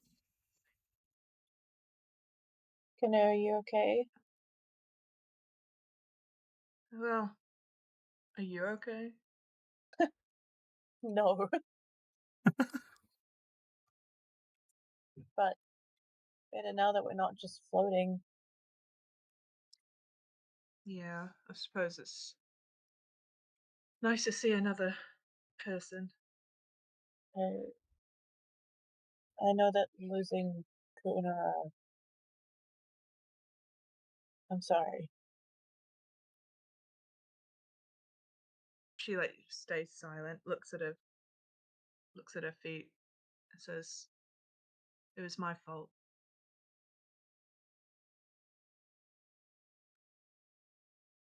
Well, certainly didn't help. Don't blame yourself. You did what you thought was best in the moment, and no one could have known that this would happen. Yeah, I suppose we couldn't have known, We couldn't. Now but we it still do. hurts. I know. But he got to see you before he died. And that would have made him happy, right? Well, I did think he was dead before we met him, so it's sort of a blessing in a way to have spent even that amount of time with him. Yeah. But I don't know what happens to the resistance now. Unfortunately, I think that might be a problem for when we get home. But we'll do our best to help them and your people. A mind Well, like his comes along once in a generation. we might not have him, but there are others who are dedicated to your cause. And I'm sure your friends are willing to help as best we can. She gives you like a little smile.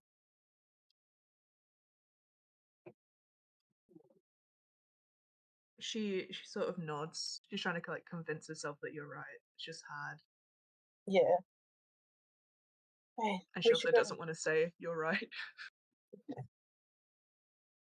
Right. Well, we should go to bed. If we're gonna fight a space monster. And yeah.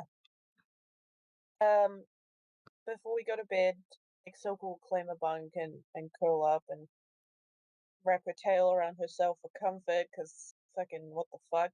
But before we sleep, she would like to use her sending stone to send a message to her sister. If I may try. You may try. Sending. Where is Yeah, it? 25 words. Yes, I'm trying to count them. Satin, it's me. Hang on. Satin, it's me, Silk. Just tell me you're safe. Yeah. Love you. And that's all she says. Okay, as you speak these words into the sending stone, it glows slightly and then fades, and you wait for a reply. You wait for a good 10, 15 seconds. In silence, your mind starts to reel at the fact that the sending stone may not have been delivered as promised. Maybe it's been lost. Maybe somebody else has it. Maybe the worst has come to befall Saturn and her companions.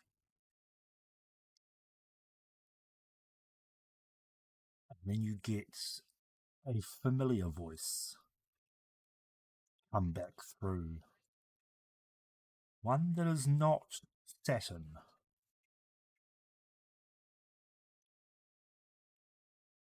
One that you've heard many times before. I'm scared. It just says, Silk, is that you? Where are you? I'm coming home soon.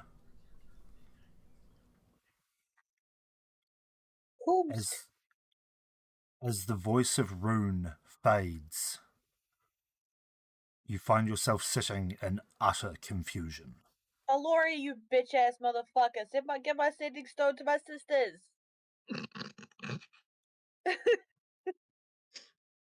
We have to fight Elithid. Don't cuss out of God. I will cuss out a fucking god if I want to. She's just so angry. I mean, happy to hear from Rune, but angry, and I can't use sending anymore because it's a sending stone. And she just swears like you've never heard her swear before. Aloria, you fucking useless, stupid minor god. I'm glad Ivysaur's on your tail. And he's like wide-eyed looking at you. What the hell are you talking about? Tried to sending to my sisters, and stupid Aloria didn't fucking give the sending stone to my sisters, or at least if it went to Rune. Rune? Yeah, Rune's coming home soon, so that's good news. But I'm gonna kill Aloria if I get my hands on him. Ivysaur will be the least of his worries. Wait, who's... Huh? Huh? Because Gnu's seen Aloria. Yeah, you have, but you don't know that's so great to But deal with him. yeah, I also don't... Do I know No. that he's like a god in any way? Well, you do now. I You- mean, it's you kind of would- obvious, right? You would know that Aloria is Rune's paladin patron. Oh, that's right, yeah. He is the one that has popped up occasionally to offer advice, Yeah. in air quotes. He's also the one that angrily turned up in the fight against the trolls and snatched Rune away. Mm. So I do know Laura is like a god figure. But Yes. Yeah. Okay, but I don't know that you're in cahoots. You don't know that I've made a deal with him, so this is very, like... Yeah. My flabber is gasted.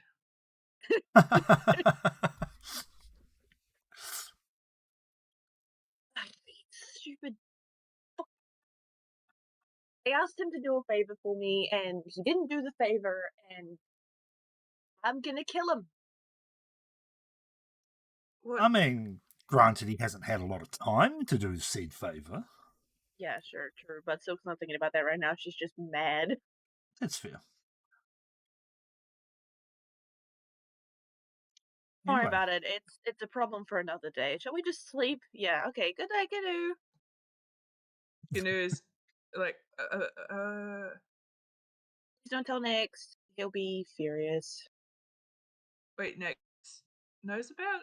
Oh, wait, do I know that Nyx hit Ivysaur on him? No, I don't. Psych. No, you don't. My bad. Well, Ignore. you suspect that something's gone down because the last words of Aloria were, "One of your friends sicked a god on me." Okay, I'll just say, I'll veto that real quick and just be like, I'm glad you've got a god sticked on you, because I don't actually know who it was. My bad. Correct. Yeah. You guys are so dysfunctional. Yeah, we know nothing about each other's lives at all. Yeah, right? Bad. Like, I don't even know that you have sisters, really. Like, Well, you've mentioned you them do maybe a now. couple of times. Yeah, you know I'm now. pretty open about having my sisters. Anyway, Sorry, what? I mentioned my sisters. Yeah, but, you know, the Feywild. I feel like I mentioned the Fae. Oh no, I only mentioned that to Nyx and Rune. Yeah, you guys don't talk as a whole party. Oh, bro, we should probably do that. Oopsies. I don't know who I've told. Anyway, night. No. Alrighty. Okay. Good night. Alrighty. As you bunk down for the night in anger and anger and distress, you do get a long rest, so you may tick off a long rest. Oh, yay. Oh, It's hell just a yeah. little treat for us. And after a while, you come to, you wait, and you find that some of the other cots are filled with the crew members that you have seen. You're unsure of the time of day since it is the astral sea and perpetually night. But you creep out quietly onto the deck of the ship and you find Glasha at the wheel, keeping watch, occasionally looking at devices behind her, and just generally steering the ship as everyone else sleeps. Morning or night or whatever the time is. You would actually have to walk up to her. Yeah, she Feel is. free to move your tokens around. A shit token. Whoopsies. Okay, hello, Wakey Mickey. Where are you at? Okay. Yeah, Soka's gonna walk over to her and say that, like, they're not just from the other end of the ship Screaming. yelling. As you walk up to the section, the two pinkish crystals either side of the stairs hum with energy. The only other sounds that coming from the creaking mast and the whooshing of the wind around the main mast. As Glasha looks at you and goes, "Huh, nice rest, was it?" You could say that I feel less battered and bruised. Ready to take on a dangerous monster. Great. Well, let's just check to see how far away it is. And she goes to a device just behind her. Just here. That glows with a sort of it glows with an energy. And she turns it on and it starts to spin and glow up, and you see this orb of stars appear within it. And she goes, right, the stronghold. Nope, it's currently set there. The stronghold is not within a wild space system, but it is close to the one that we are going to. Is that good? Well, I still don't want to go anywhere near it. Here, come take a look at this. Come take a look. And she leads you over to it. And as you look down into it, you see this orb of stars that glow. And she's like, "Have you ever seen Valoriath from the top?" No. Is that it? And she goes, "Well, let me show you something spectacular." And she spins a couple of dials on this device. And it sort of, the stars sort of swim into view, and then this bubble appears in the center, and she goes, "That is our wild space bubble for the material plane. Take a look closer." And she whirls this other dial. As the bubble gets closer and closer, it seems to sink into it, and you'll see this array of planets zooming past in this sort of ball of energy. She goes, "These are the other planets within the system that Valoriath has set." And she zooms past the planets, and she goes, there, look." And you see this, it's hard to explain. You see this thing start to come into view. It is a... How to explain this? You see this four-sided shape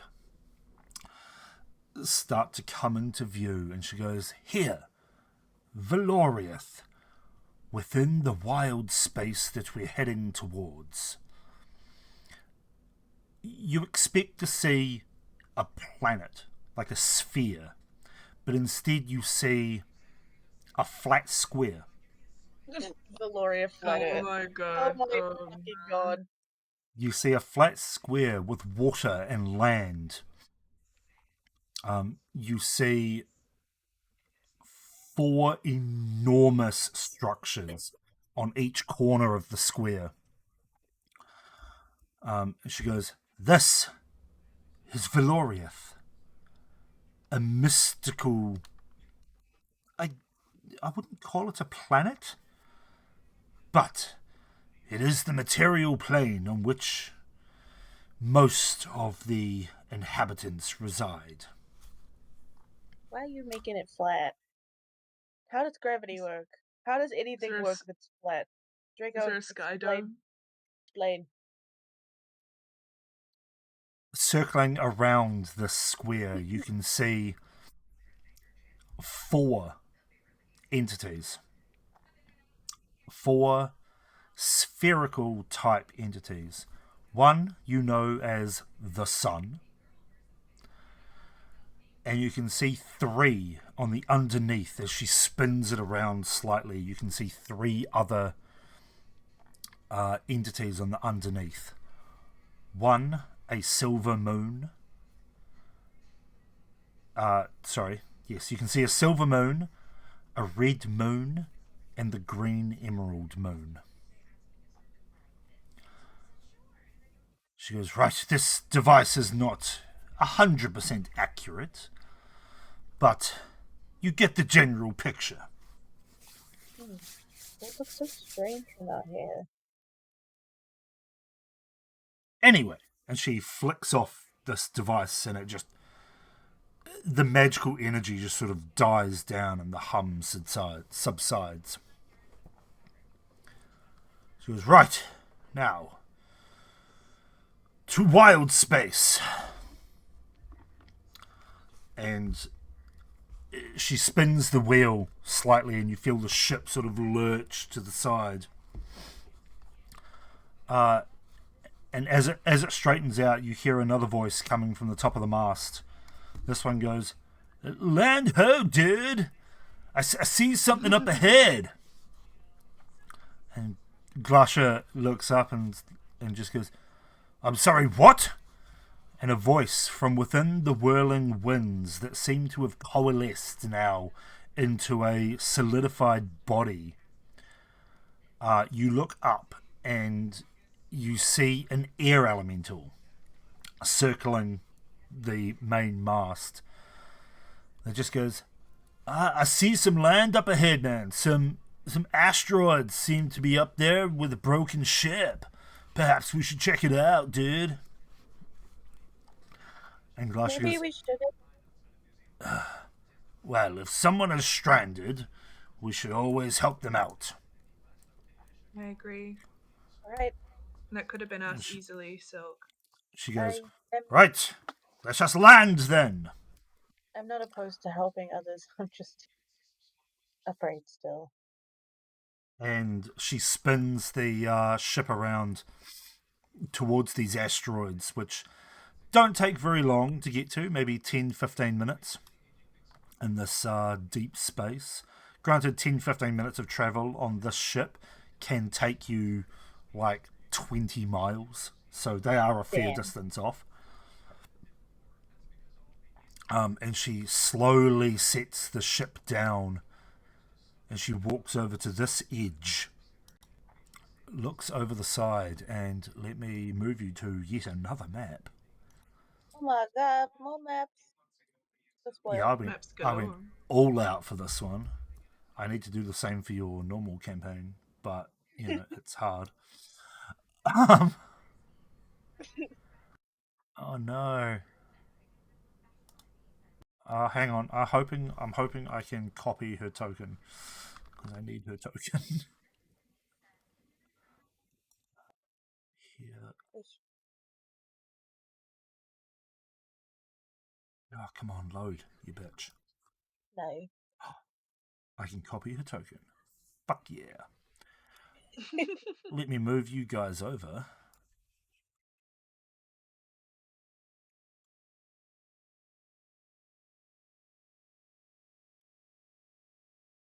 Ooh.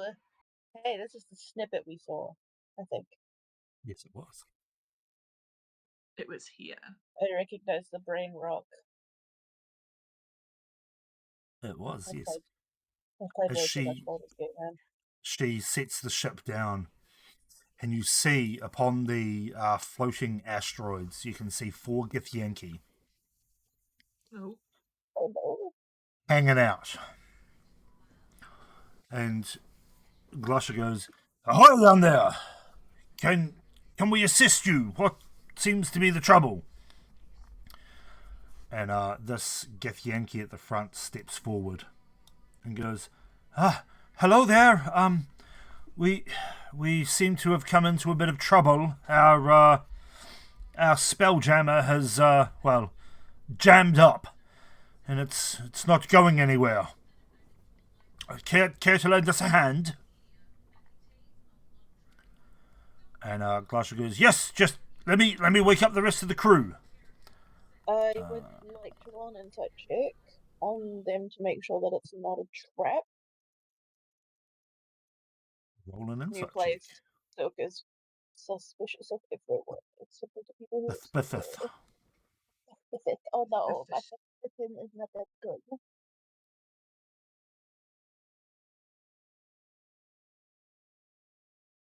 My fifth is shit. So far as you can tell, they are being 100% truthful. Good. Glasha runs down and grabs the rest of the crew. Sorry, that was a because I can copy and paste tokens from the other screen. Okay, good. That scared me. Runs down, grabs the rest of the crew. She's like, "Right, we'll be down shortly. We've got quite the provisional team here." And everyone grabs a backpack and starts to jump off the ship. Now, gravity on the ship is normal, but as they jump over the side, they seem to float down very gently to the asteroid rocks below. And Glasha jumps down there. Are we going with them? Yeah, I'm gonna follow. And I'll follow Gano. There should be one more as well. Hang on. The air We've got Lily, elemental. we've got Glasha, we've got Click, we've got Jaren. Oh, Who's we're the missing surfer Roundtree. dude? Miss Roundtree. Human. Should put human. Alright, bear with me while I throw another human on here.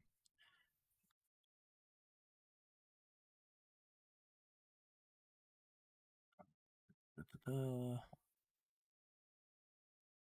we go. And a human female that you haven't met before jumps down. And Glasha goes, Miss Roundtree, nice of you to join us. She goes, "Well, I wouldn't miss this, would I?"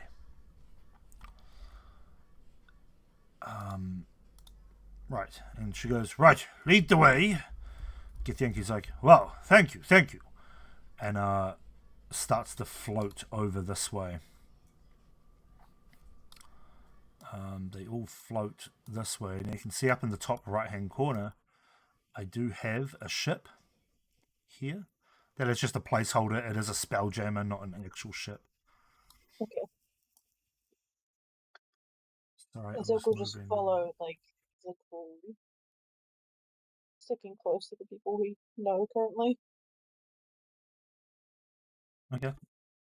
As you get to where you are, the Githyanki says, "Yes, well, we were floating through space on our ship and we weren't being careful enough and we hit these asteroids here and it broke one of our propulsion crystals. And you see Glasha Just check. Not Glacier. You see Miss Roundtree, I think. Yes. No, wait, that's not it. Yes. You see Miss Roundtree suddenly give them a look, and she steps back in line with you, Silk, and Gnu, and just says, "Ready yourselves. This is not what it seems." Fucking knew it. Alright. Silka's ready. She's been tense this whole journey. Girl is ready to throw it. And she goes, "I do not believe that these are what they say they are." Do you believe they're gifts or that they're trapped? As they move further backwards, you see some of them start to look hastily, like left and right and up and whatnot. They're like hastily looking around to see if they're being watched. As Glacia moves to here, the other ones start to circle round, being led towards the ship. Should we... Silk sends a message to Glacia.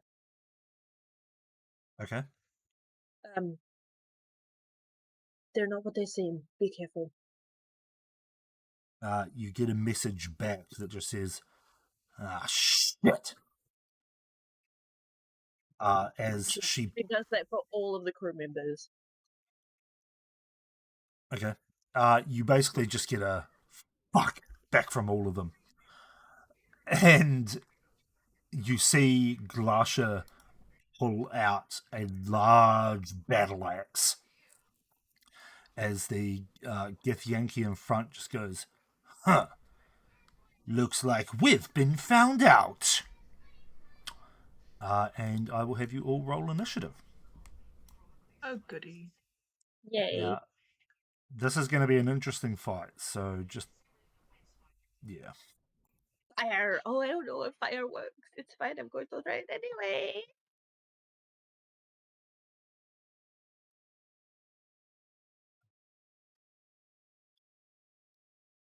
Bear with me. I have a lot to do here.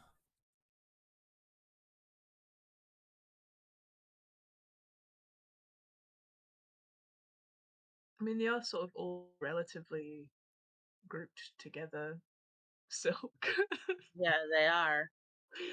I am I don't going know. to. I'm going to add the crew as one initiative group, but they're all gonna. They will all go independently. Yeah. I hope the dog doesn't die. Of course. Hang on, let me just roll a d20 for them.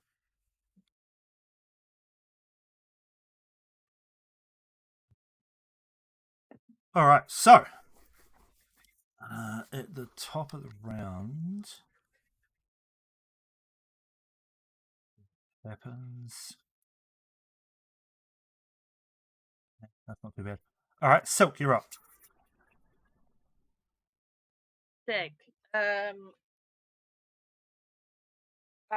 going to fucking chromatic orb. And I'm gonna twin spell it and hit fucking this one. Yep. And this one. Okay. Let's do second level. And we will use lightning.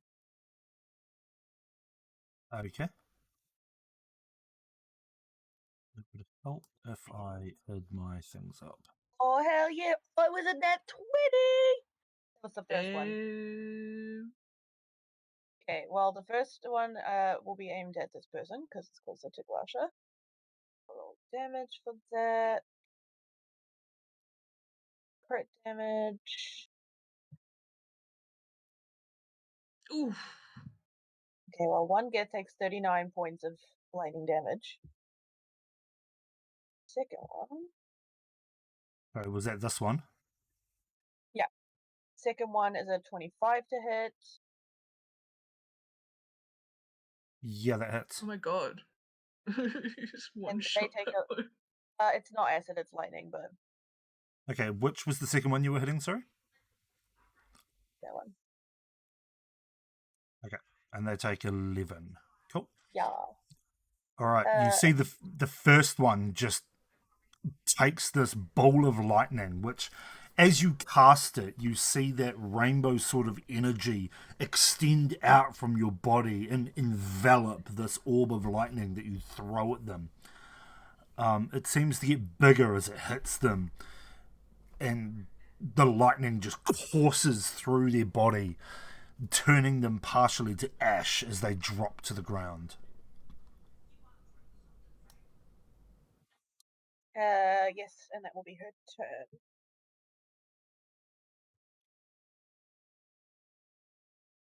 Okay. Next up is the Glasha group, which is the crew. So Glasha is going to run up and attack this one. Battle axe.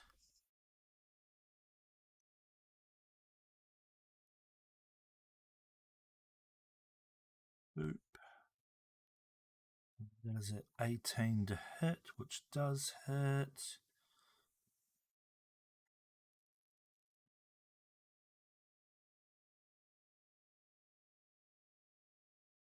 That is 12 points of damage.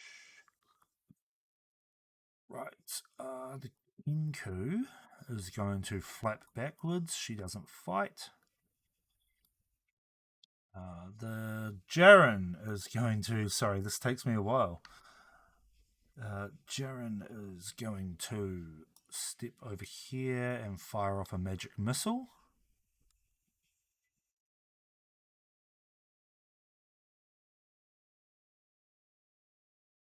Does 11 damage to this one. So you see as Jaren steps back, waves his hands around, you see 3 rainbow luminescent darts fly forward and slam into the one that took the other chromatic orb.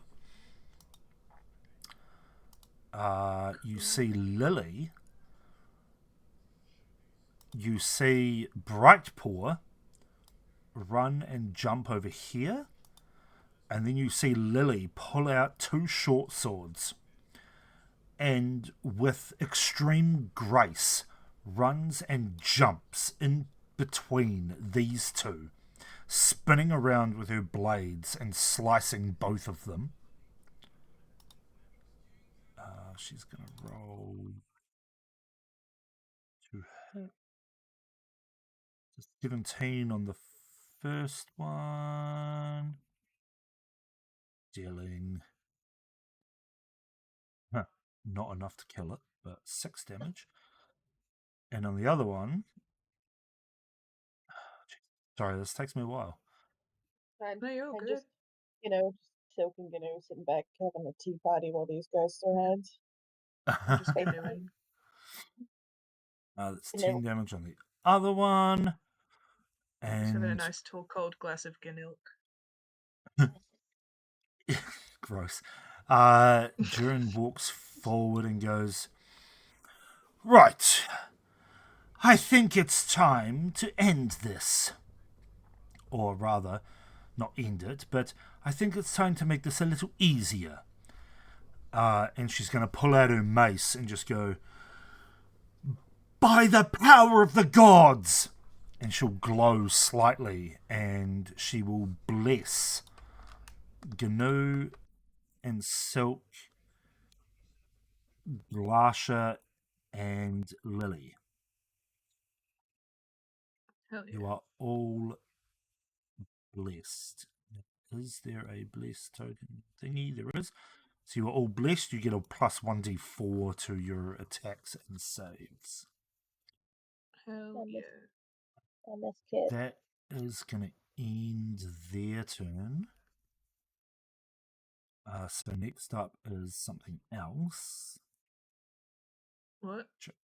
I need a stat block. Huh? You heard me.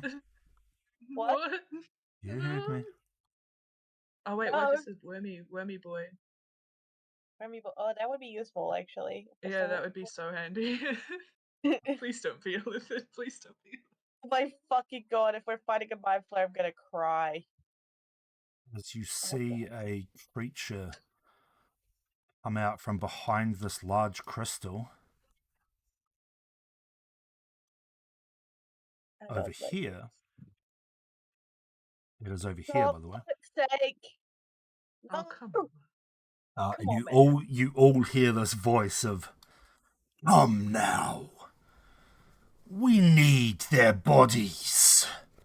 Let me feed." I don't want to fight this kid. Okay, the fireball is coming out, boys. Oh, shit. Oh no. Um, Oh no, oh no, oh no, oh no. Oh, panic, panic, panic, panic. he's actually got a little bit more movement, which is good. What is his movement? Oh, there we go. So he should be able to get to there. And he's gonna do. Is it a? How big is it? Oh wow, that is a much bigger cone than I thought. No, no, no, no, no, no, no, no, no, no, no, no, no, no, no, no, no, no, no. We're fine, we're fine, we're fine, we're fine. I don't like this at all. Oh, dear. Oh Lord dear. above. Oh Oh Jesus, that no. spins Oh round no. fast. Oh no. Can he get everyone? Excuse me while I just He's trying to fuck up the guess. I guess they really are, guess. I think maybe they're not under control of their Oh own no, mind. he can do it from back there, so he's gonna do it from there.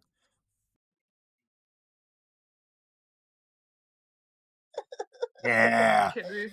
Alright, I need both of you to make intelligence saving throws. Oh, I'm not Oh, good at dear that. Oh wait, God. hang on. I'm not good at that. Yeah, both of you to make intelligence saving throws. I Are need you to sure it's roll. not a dex Can I- saving throw? It is an intelligence saving throw. Can I counterspell this? No, it's not a spell. Yo! Yes! Oh my god, Check 21 that shit! Yeah. Okay, hold fire for just a moment, please. I have a lot to roll here. I just got a nat 20 on intelligence saving throw. I'm very I happy about it. saw that. I got a 21 as well, but not a nat 20 still. Fuck. Whew. Right, Jaren Jesus Christ. fails. Let me roll the damage first. You should compare the saving throw at the end of it. I didn't want to take the damage. Well, I don't think you take any damage if you succeed. Yes! Yay. Okay, Are you using what I think you're using? Jaren takes 21 points of psychic damage. Oh no. The dog. Oh no. No! Don't kill the dog. You can't kill the dog. It's illegal. The dog rolled a 5 and takes 21 points of psychic damage. The dog is still up, but looks extraordinarily rough. Dog is- Sorry. Killing the dog is illegal. Yes, that was funny. Right, these guys. Bear with me. He succeeded.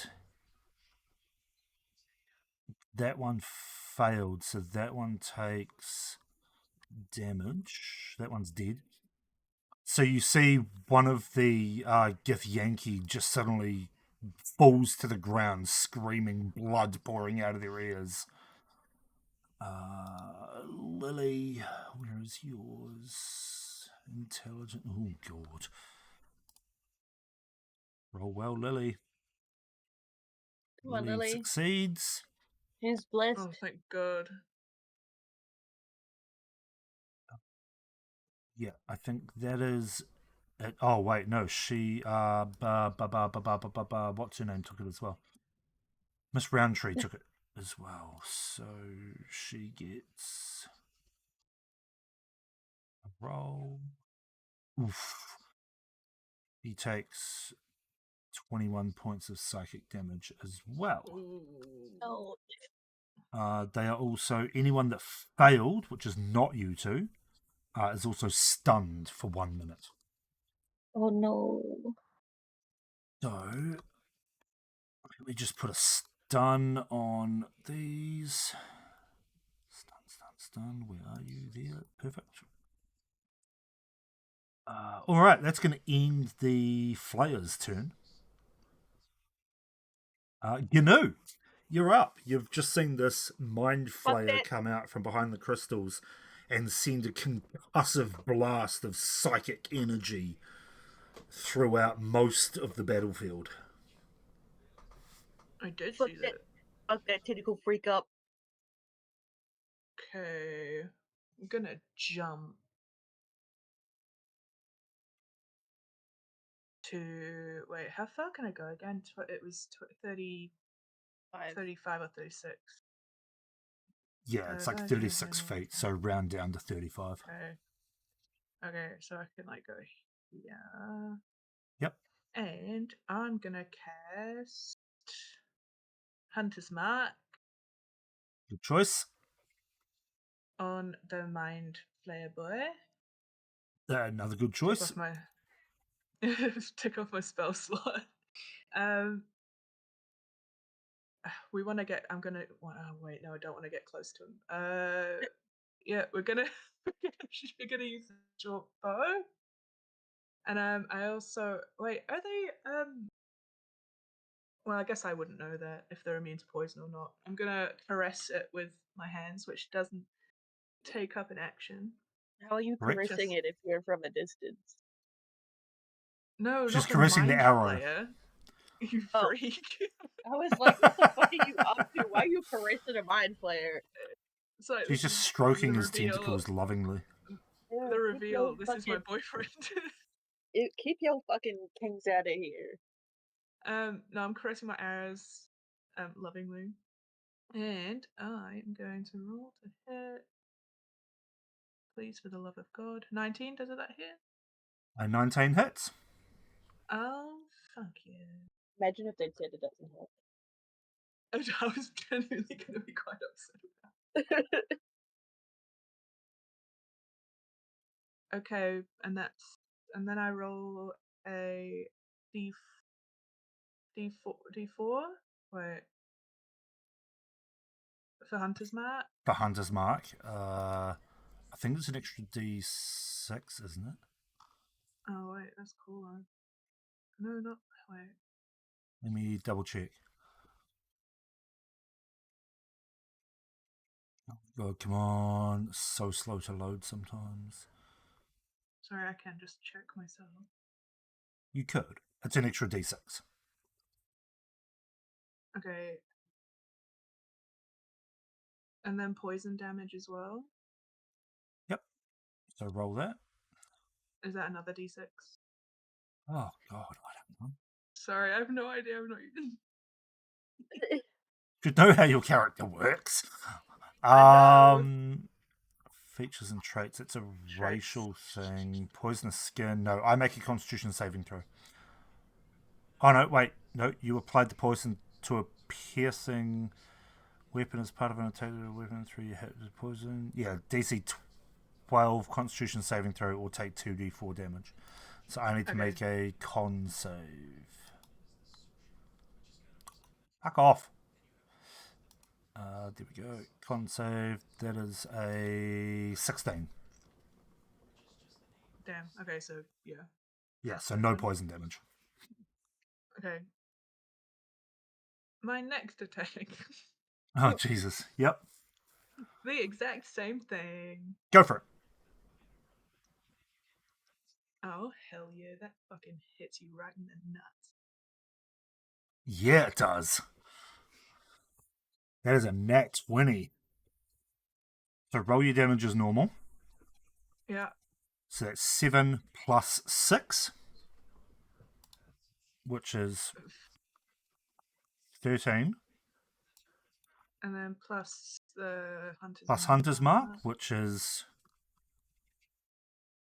2 plus 6. So that's 8.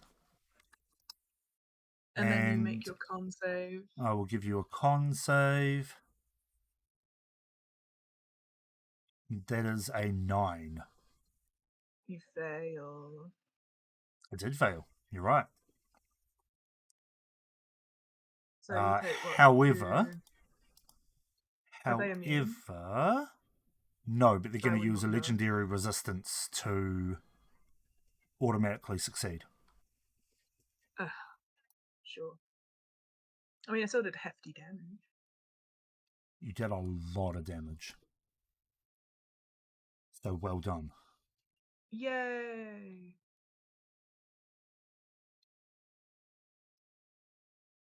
Yeah. Wait. Right, is that it? Do I get a bonus? Wait, do I get bonus actions? Yeah, you still get the bonus action. Okay. Who would What be can the you do with the smartest? bonus action? Oh no, wait! I'm trying Didn't to you cast figure out Hunter's who I Mark? can do. Oh yeah, sorry, yeah, I forgot. Yeah, Hunter's Mark is your bonus action. All right, sorry, I forgot. No, that's right. All right. So does that end your turn then? Yes, that ends my turn. Cool. It is the Githyanki's turn. There's only 2 of them alive. So one is going to attack Lily. Oh, Lily. Dodge that shit.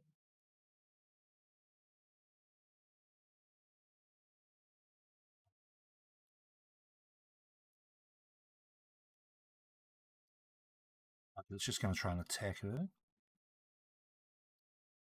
Not with an 11. Or with a... Oh no, that one hits. 16 hits.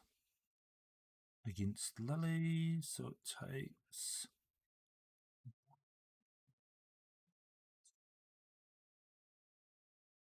Six. So that's 7 off of Lily's total. Cool. So it does a bit of damage to her. The other Githyanki is going to go for Glasha. And it's going to use an ability. Glasha has to make a wisdom saving throw. Ooh, which she's really bad at. Oh no.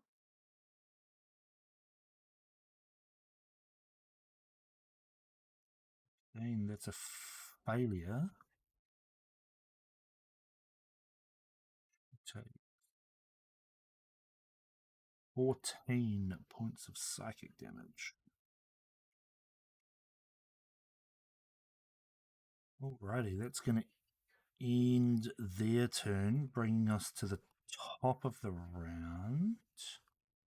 Which means there is a couple of things that are going to happen. I've lost one. Oh, there it is. What are you going up there? Another creature is going to appear from behind a large crystal at the top. Up here. This one it's a is worm. going to... I need the stat block for this one. Oh god.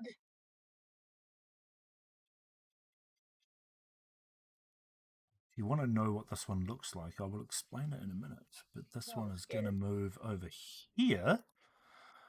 And there's... Where the hell's the other one? There's another one over here that's going to What do you mean the other one?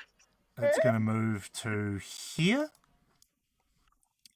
So Maybe there's now it's one time here to as well. pussy out. Now these creatures are very large grey type worm creatures with 6 legs that end in hooves and 2 3-fingered arms coming out of its upper torso.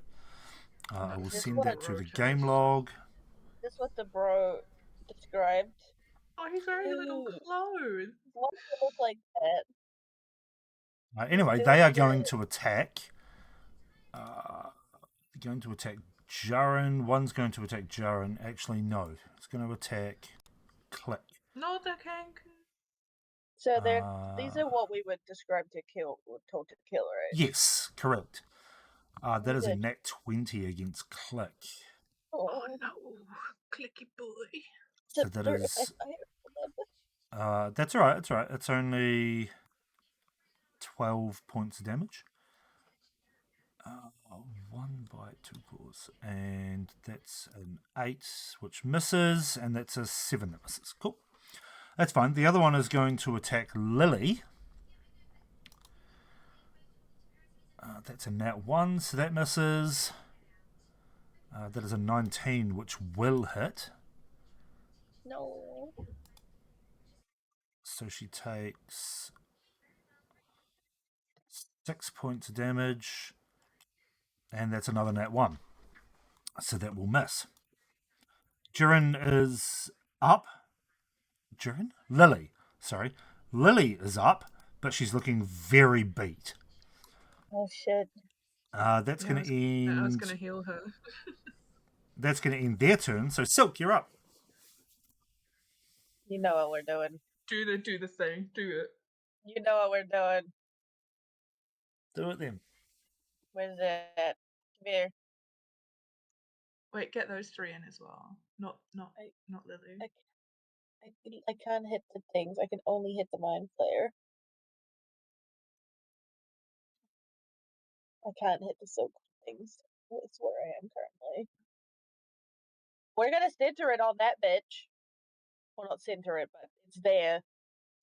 Roll, motherfucker. Anyway, make a dexterity saving throw, bitch. Mind Flayer's going to watch you do this and just go, in your mind, you just get this scream of no. Then I'm And gonna it's- counterspell his counterspell. Okay. Fuck you, bitch. No. He's gonna hit it out loud. No, you. Okay, so you want a dexterity saving throw? What's your DC? Yeah. The DC is 14. Okay, make sure to make sure to tick off both the fireball and the counterspell. Yeah, just did.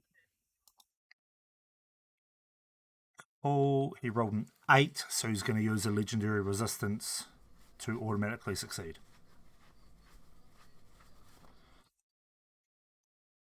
Oh shit! Did the dice come through? Ignore the second roll. I forgot that I couldn't see. It so came it's the through for the 20 first one. Yeah. Yeah, so We'll it's take the first ignore one. the 24. So it's the 26. Hold on. It's a 1 and a 2. I'm gonna re-roll those. So that makes it 23 plus Hold on, your hold 2 on. reroll.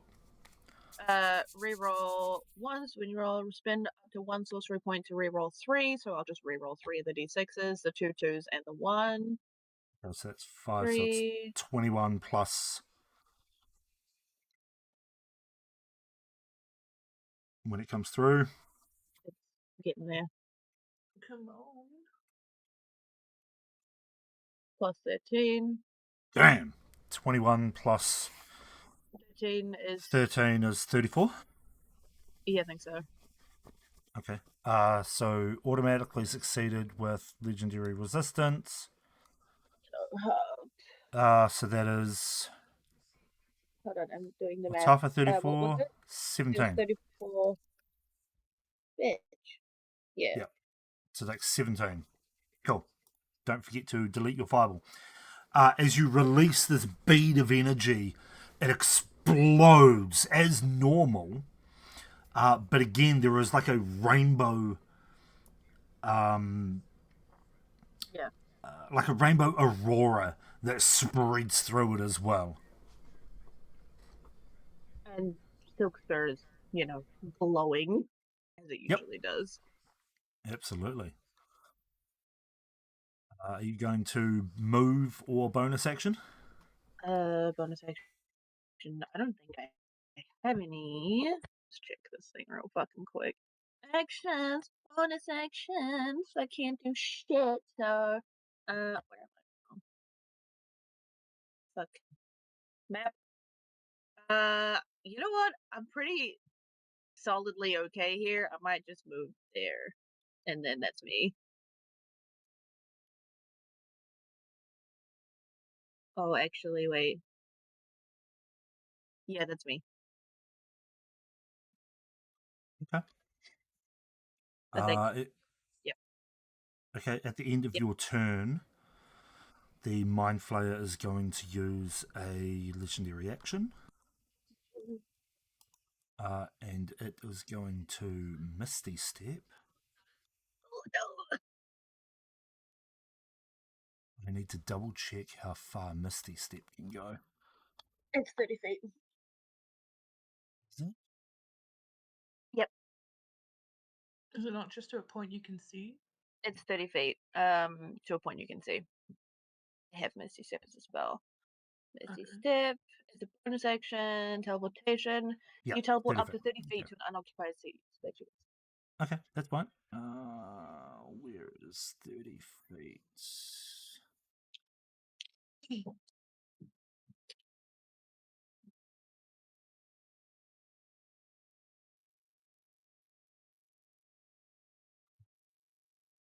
Penny.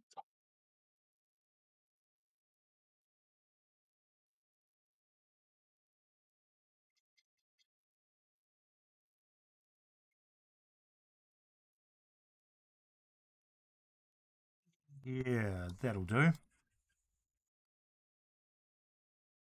It's going to Misty Step right on top of the other one of the Oh dead no. Githyankies.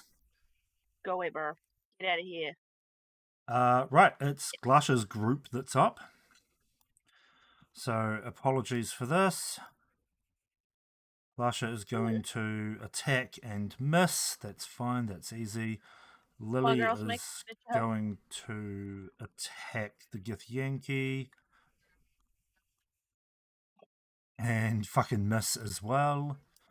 Oh my god. Jaren is going to let off another magic missile. This time at level 2. Where's he aiming at? This Githyanki, he is worried about Lily. It's going to be 8 damage. Who am I missing? Dog. The dog is going to run over here and bite the Githyanki. Not with a 7, he's not. Jesus Christ. The Kinku is going to pull out 2 daggers and try and attack. Oh. Well, one of them's a nat 20, so that's fine. Oh. But it is only 4 damage. No, wait. That doesn't make sense. 8 damage. I forgot it was a crit.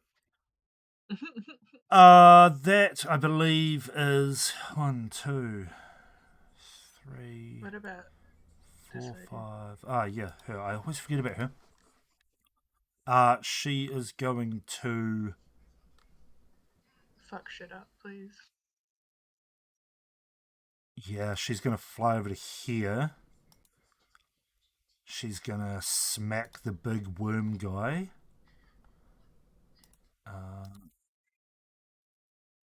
Wait, is she? Hang on. Bear with me just a second, just while I check a ability. Please smack the worm. Gross. Yeah. She's going to try and smack the worm. Don't we all? Nice. Not with a 6, she's not, but she's going to go in for another attack. Whoops, not 2d20s. And, oh my god, she rolled an 8. That's also not going to hit. Oh, come on. Come on, girl. Oh well, shit happens. The end of... No, yeah, okay. Right, that's going to end her turn. So, the Mind Flayer. See if it gets its thing back, which it doesn't. Is going to move over to here. Ooh. No. And No, is going no, to... No, it's not. Fuck off. He's going to attack you, Silk. Okay, Oh, well. God. With a tentacle attack. Actually, you know, I just realised that half of that group was supposed to be stunned. Oh. Weren't Well, they fuck it. stunned? Oh, yeah. well. No, it doesn't matter. They didn't fucking do anything anyway. Yeah, they all missed. That is my bad. But I will very quickly just roll. Saving throw at the end of its turn. I'll just quickly roll 1, 2. Fail, fail, fail. I think there was 3 failures. Oh, well, that's fine. I rolled a 20, a 19, and a 16, which all succeed the DC again, so they're no longer stunned. Cool. Right, so the Mind Flayer is going to attack you, Silk. Is it? Is it though?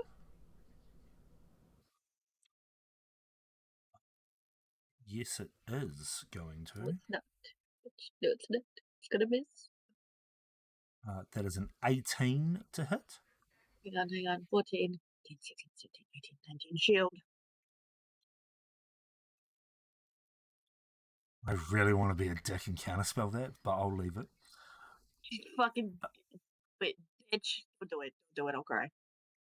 That's fine. And I he's should. going to. Cool. So as he lashes out with some tentacles, this arcane shield comes up and just pushes them away. And you just hear him go, ha ha ha ha, in the back of your mind as he goes into attack again. Silk Oh, Shield. no. Silk Shield is like a combination of all her magics combined. You know how her eyes glow with different types of magic? It's just like this glistening rainbow shield. Anyway, Cool. it's pretty. So if I die, at least I died if it's pretty. And that's a 21 to hit. That hits even with the shield. Cool. You take. Can I It's not too. counterspell physical damage? No. No. It's not too bad. You take 17 points of psychic damage. Right. And you are considered grappled. You get your tentacle, fucking you freak! Get your fucking mouth away from me! Oh, and I need you to make an intelligence saving throw. Silk is straight up no. screaming bloody murder right now. Oh, that was such a good save. You are not stunned.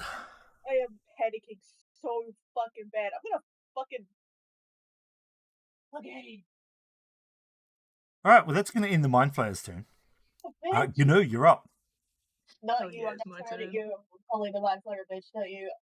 Oh, You have just seen the Mind Flayer move in and start attacking Silk, who is now grappled in Yeah. tentacles. I'm gonna do a thing. You're gonna do a thing? Yeah, but also help. Or you could, I don't know. I mean, I was gonna come over there. Don't come near. You do range stuff better. Okay. But hang on. No, I'm gonna shoot it. Because it does do like a crazy damage. I could do a thing. Okay, yeah, we're gonna shoot at the Mind Flayer. 16 hit? 16 does hit. Oh, hell yeah. Can't counterspell arrows, bitch. Okay. Imagine So if much it did right then. hate. So much hate I towards this Mind hate Flayer. Mind Flayer so much. Okay, so we do Hunter's Mark and wait, no, just Hunter's Mark, right? You would. You're not part rogue, Wait, are you? No. No, that's right, you're part fighter. Yeah, you would get Hunter's Mark.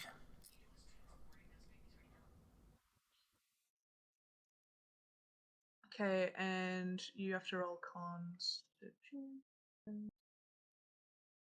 Do I get more because I'm blessed as well, by the way? That's only to hit, not to damage. Okay.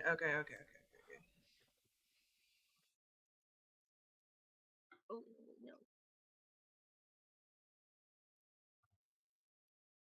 Get your immune system up, bitch. Oh, and 6, and con saving throw.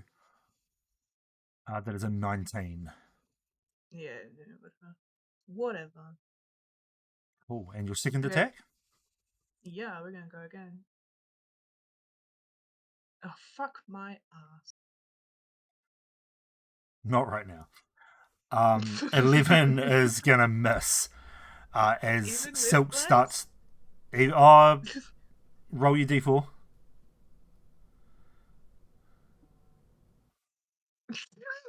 Yeah, even with blessed. That was a d6, by the way, not a d4. Oh, It's only a sorry. d4. Sorry, It doesn't matter. A 1 is not going to do it anyway. As Silk starts to struggle, the Mind Flayer just moves out of the way of your last attack. Is that going to end your turn? I'm gonna bonus action. We're gonna Cure Wounds second level on. Your wounds is an action.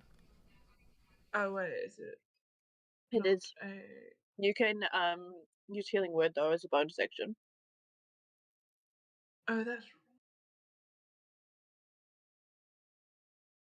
Oh, yeah. I don't have Healing Word. Rip. I thought Cure Wounds was a bonus. No, it's an Never action. mind. But I am gonna move if that's okay. Yeah, that's fine. You can move 35 feet. Of course, you can also move up and down on this map. You can obviously only move down if, like, physically, like, third dimension down in between the asteroids where you can see the space. But you can also Yeah. move up. Yeah. Like a flying creature. That's fun, actually. We might do that here, but I'm gonna be above everyone. I don't know how high. Let's say 15, 20 feet. Yeah, that'll be fine.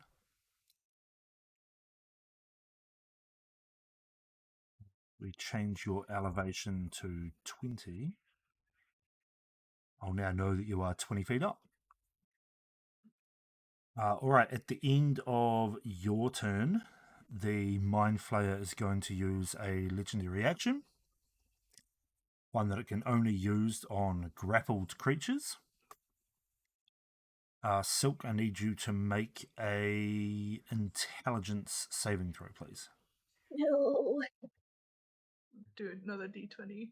I'm You can do it. so anxious about this. You can do it. You can do it. You can do it. Oh no. No, what did I get? You got a 5. That's a failure. Oh no. You take 12 points of psychic damage as your brain is just pummeled with psychic energy from the tentacles wrapped around your head.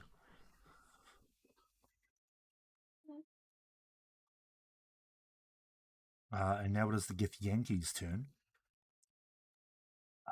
One is going to attack Glacier. Should just roll that normally. He's going to miss. That one is also going to attack.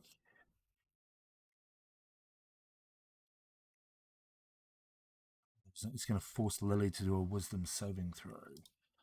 Use Lily's stat block. Saving throw.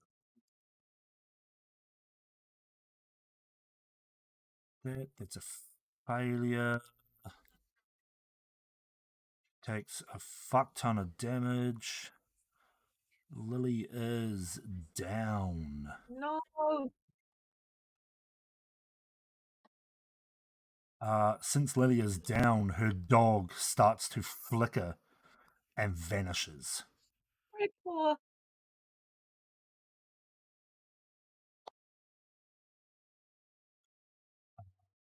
That's going to end their turn. So at the top of the round... Oh, it's the worms. I forgot about the worms. It is the worms. So the worms are going to attack Miss Roundtree. Let's do this quick. For fuck's sake, that's an 8. That's a 13, which misses. And that's a 14 that misses. Great. The other one is going to attack the Kinku. Click. Which is a 13, which misses. A 21, which hits. and an 8, which misses. She takes 5 points of damage. She's still up. She is still up. No, don't worry about that.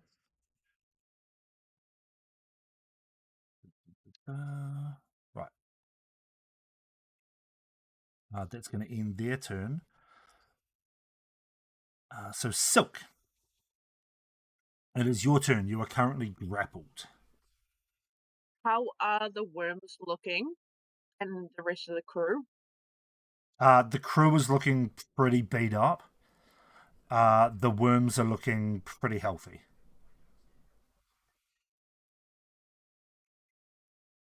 The Mind Flayer, it's hard to tell. If. Okay. I need to get out of this grapple. Okay, I'm going to Misty Step.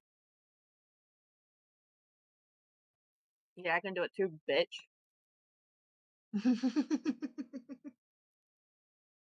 No, you know what? He's gonna counterspell that one. No. Yeah. Yep. So as the mists start to come around you, as you release the spell, you just hear in the back of your mind, "You're not going anywhere," as the spell suddenly is abolished. I've only got one level. I got one more third level left. Alright, fuck you, you bitch ass motherfucker. I'm gonna fireball again. Alright, that you can't counterspell. No, I'm gonna just bring it. I mean, right there is fine. Do it. No. I can do it there. Oh, he gets hit, but I don't. Okay, I'll allow it. Be like, okay, if I can't leave, neither can you. Make me a dexterity saving throw, please. Alright, that's a 7. Imagine this. So he fails? Shouting at him. Awesome. Oh my god, awesome. We are going to spend a sorcery point to re-roll 3 of those. So the 2 2s and a 3? Yeah. So that's 22 plus whatever you roll. 3. Oh shit, sorry, give me a sec. Oh, plus a 14. 14, so 22 plus 14, 36? Mm-hmm. Cool. As an explosion of fire and aurora type colours expands in that space, you hear the Mind Flayer audibly scream out at that one. She just fucking, like, death glare. Gonna let me go now? I'll do it again, bitch! Not gonna let you go. He's hungry. Oh, well, he's gonna keep getting fucking fireball until he lets me go. And then bonus action. Shit. Spells. Give me a second.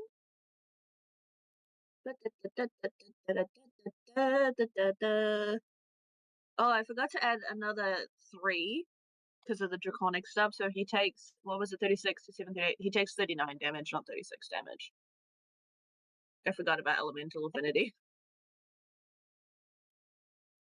Hold fire just a second. I have a feeling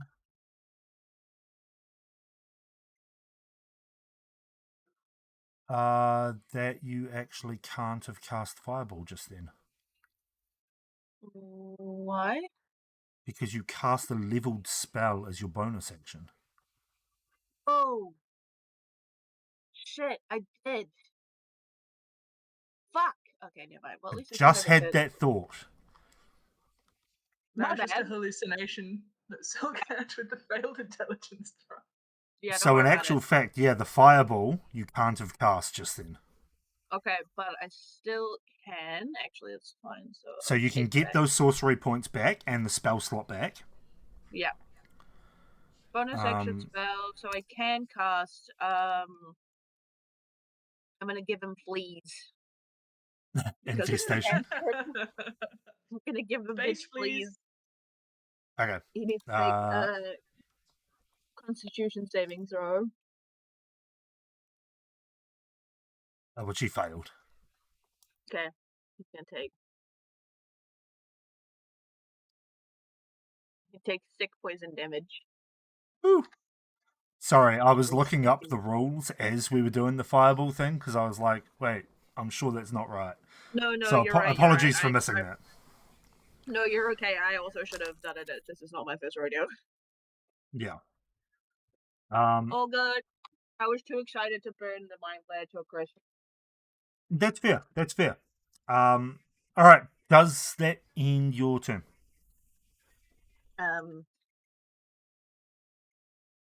Yeah, I guess it does. Yep. Still hugging the mind flare.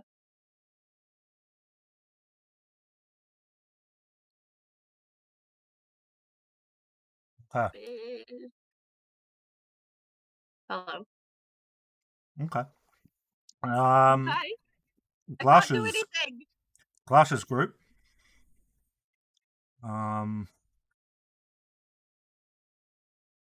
Jesus Christ. All right.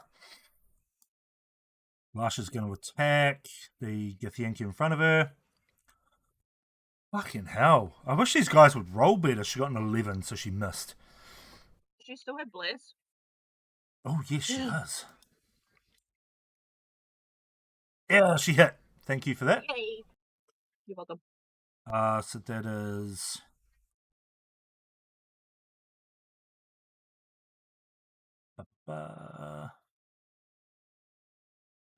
15 points of damage. Which is not enough to kill, but enough to do some damage. Right, Jaren is going to let off a Scorching Ray this time. And is going to roll to hit on the Githyanki. Get the worms. That is a 15 to hit. Scorching Ray is 2d6 damage, isn't it? Or is it 3d6? I thought it was 3. I mean, I know nothing. So.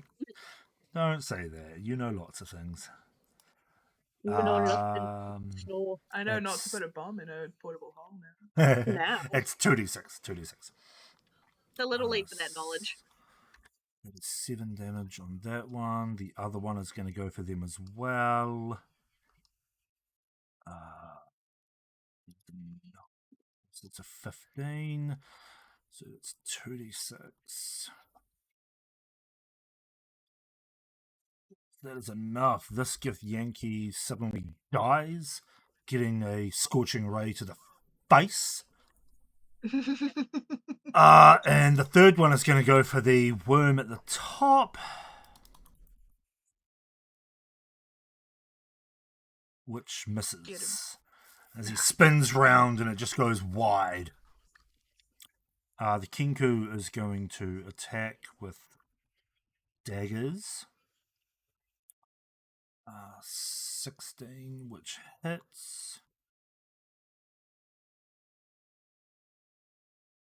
For 6 points of damage. And gets another attack, which misses. Lily is down. So Miss Roundtree is going to lay on hands Lily and pump 10 hit points into her. Oh god. So she's no longer dead. Yeah, that's her action. She hasn't got much for a bonus action, so that's fine. So Lily is going to spend half her movement to get up and try and stab the worm, but she is blind, so she's going to stab with disadvantage.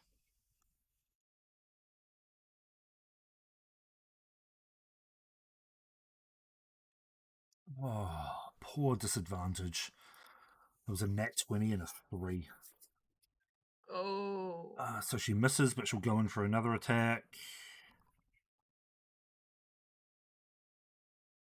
And that also misses. Bro. As you hear her just say, "Fuck! I can't see in this shit!" That is all of them. So it's the Mind Flayer's turn, which is going to... Surely pick someone else because I'm not tasty anymore. It's going to attack I'm a Silk. little spicy. No, I'm a little spicy. Please. I'll give it He please likes again.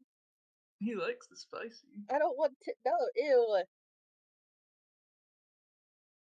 I do not consent to being attacked by this mind flayer. That is a 16 to hit. Yeah, it hurts. Okay. You take... Oh, do I shield it again? Oh. Take 19 points of psychic damage. I should have fucking shielded. And I need you to make a intelligence saving throw. Please succeed this one. You are now considered stunned. No. Um, Silk, no. So you are incapacitated, and you automatically fail strength and dexterity saving throws. Attack rolls against you have advantage. No. You are also grappled, so your speed is 0. Oh, Jesus. You have disadvantage on attack rolls against any target other than yourself, other than the grappler, sorry. Yeah. Can I still use spells? So hang on. That was the wrong... Sorry, Oh, that was God, that I was played that was with- the 2024 rules. Your speed is 0. Yeah, Pretty so sure just that your speed is 0, and stunned creature is incapacitated. Yeah, and automatically fails strength and dex saving throws, and attack rolls against you have advantage. God, my playlist just switched to the fucking Raphael boss fight music. Oh no. Oh, That is going to end the Mind Flayer's turn. God. GNU, you're up. Okay. DM. Yes. I can move to here, but Yes. if I come down on this bitch from 20 feet with my 2 daggers, is that gonna give me any more damage that I'm coming down on it?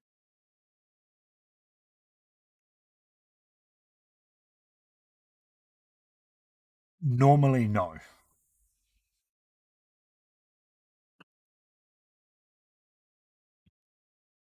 Okay, well, we're gonna do it anyway. Okay. Okay, so I'm gonna glide over there, and we're gonna come down with both daggers, one in each hand, aiming at each side of its neck. Okay. That's one dagger hit, 21. That's the cold iron dagger. Yep. That definitely hits. Okay, sorry, I'm just reading the shit on it.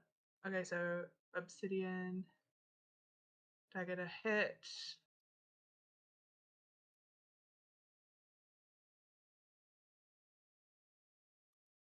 This dagger is got confused and you sleep.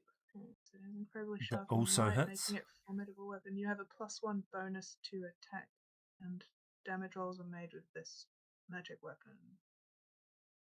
Yep, so that will already be automatically applied in D&D Beyond. Okay, cool. Which is why that's a So plus this is 7. damage. That's from the cold iron. That's from piercing. Can I roll 2 poison damage? Or I guess you have to. Yeah, I will. That is a 10 and a 11. Okay, well, they both fail, surely. Yep. So I roll 2d4 or just 1d? Just roll 2d4. Come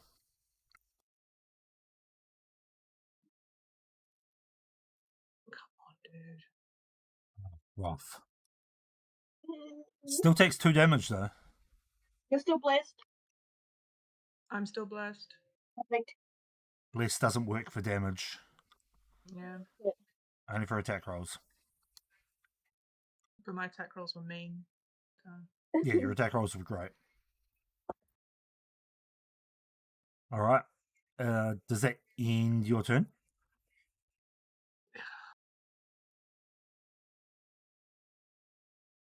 Yeah, I don't really fucking.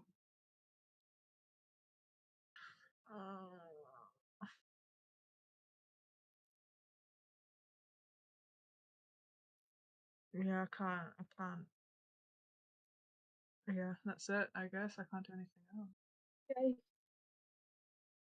Can you poison him? Can you hug him and poison him? Yeah. I poisoned him with my daggers. He took poison damage. If that ends your turn, then it is the Githyanki's turn. So this one is going to try and attack Glasha yet again.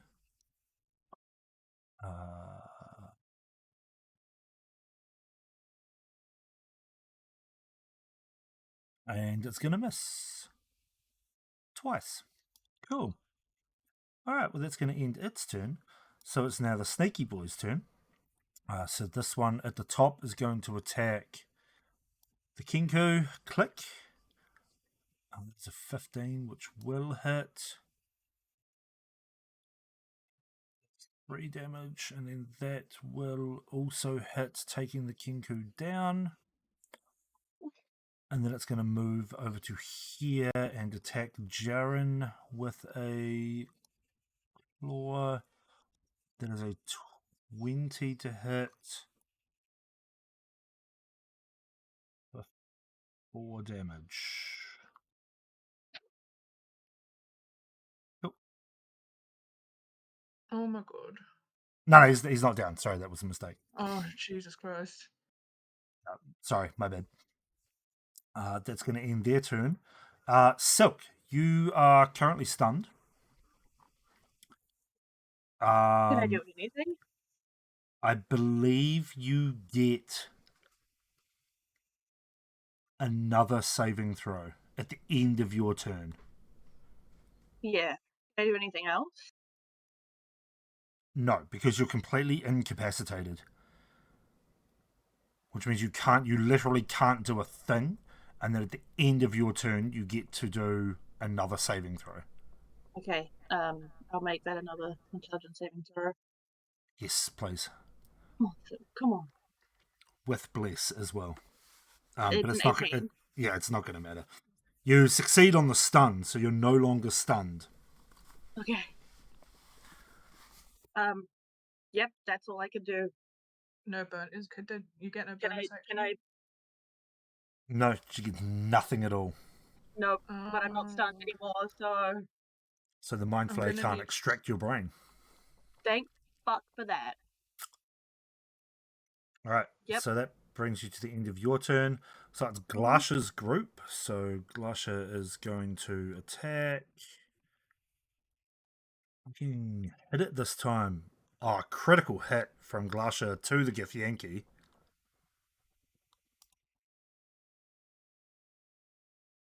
Good job, Glasha. So that is 26 points of damage. She just cleaves the Githyanki in half and then sprints over here, looking over at the Mind Flayer at the same time, yelling out to you guys. And goes in for an attack against the wormy dude. And hits it as well.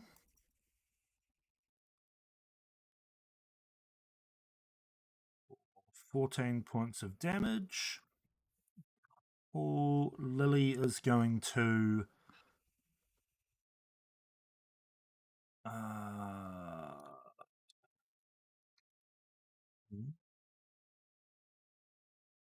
just need to see the casting time.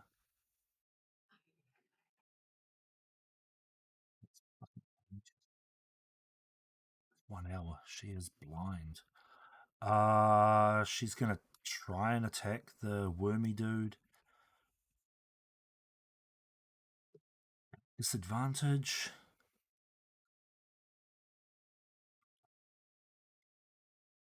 Which misses. And that definitely misses, so she misses twice. Wizard dude is gonna, or rather Jaren, is gonna Misty Step over to here and fire another Scorching Ray.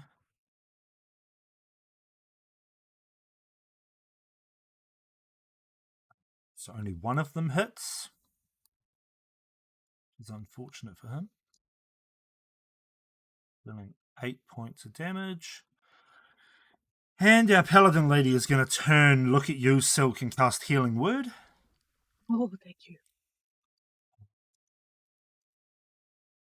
How much does Healing Word do? Is it 2d4? Mm-hmm. That's 4. It's 2d4 at base level, eh? Yep. Oh. Oh,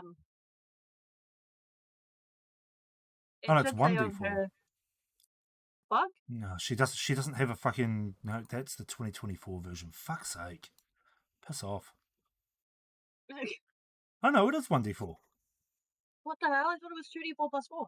Oh, no, that's just a No, health that's a healing potion. potion. When you cast a spell using a spell slot of second level or higher, the healing increases by 1d4. Right. Oh, Okay. So you're going to heal for a grand total of, come through, 13. oh yay. That's not bad. And she's It's going okay, to go, I'm alive. she's going to say, hopefully that helps, as she pulls out a mace and slams it into the gross creature. Worm. The worm thing. The worst worm in the world. Oh, she hits as well.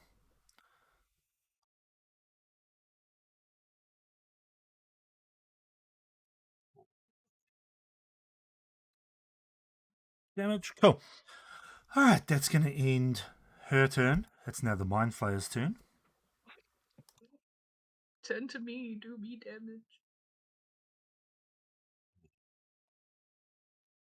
He's going to look at the group, realize how badly his troop is doing. He's going to risk an attack of opportunity from GNU. And me? And How do I roll Silk that? as he jumps back to here. So you can both take an attack of opportunity if you wish, which is just a Gotcha. single attack roll. Mm-hmm. An 11 will miss.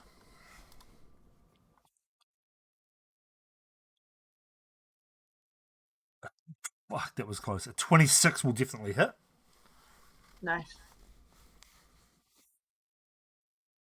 Oh, Hey, 5 is better than nothing. can you do a con save? You wouldn't have had time to... Oh, no, wait, you Ah. can do that as a... Yeah, I don't. It's part of the attack, eh? Yeah. Yeah. Fuck yeah, I'll give you a con save then, why not? Hell yeah.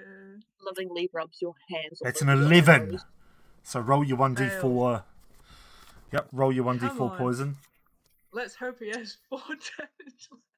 That was pretty good. He's still up Oh, come on. as he reels back. As you see this purple energy form like lightning around his brain and down through his tentacles. Counter spell.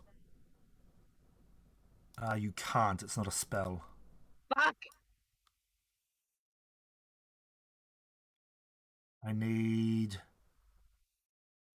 everyone to make a intelligence saving throw. I don't know if we can do what we did last time. That was so lucky last time. I think I'm going to take quite a large amount of damage. You are still blessed. Yeah, I'm Doesn't gonna matter. use. Does I'm- not matter. I'm gonna use my bless. It's not going to help you, What's Gnu. it's a D4? Yeah, It's not going to help. D4. doesn't matter anyway. I am cooked. The D4 roll on it. Okay.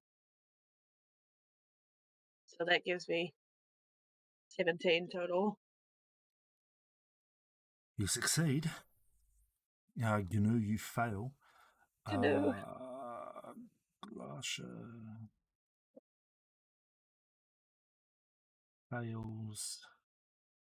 Miss Roundtree fails. That dude, Jiren, fails. One of the worms gets hit. Okay. In that one. So fails. Lily fails. Yeah, that's it. Okay. Anyone who failed takes. Come on, roll. 30 points of psychic damage. You're okay. Good, not so bad. They're down. Lily's down. You succeeded. You succeeded. You take damage. Right, cool. As a psychic blast just renders through the space, rather rips through the space. That is going to end the Mind Flayer's turn. So Gnu, you're up as you're reeling from pain as the psychic blast ripped through your head. Okay. If I go in the air, is that an action? If I float a little bit? No, it's just part of your It's movement. Alright, I want to go up about, I don't know, 10 feet. Yep. And we're gonna shoot that beach right in the tentacles. 23 hits.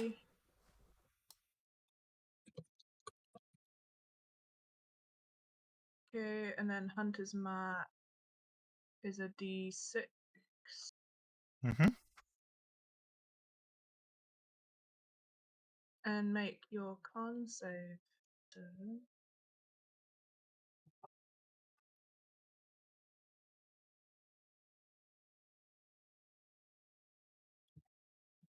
That is a 7. Failure.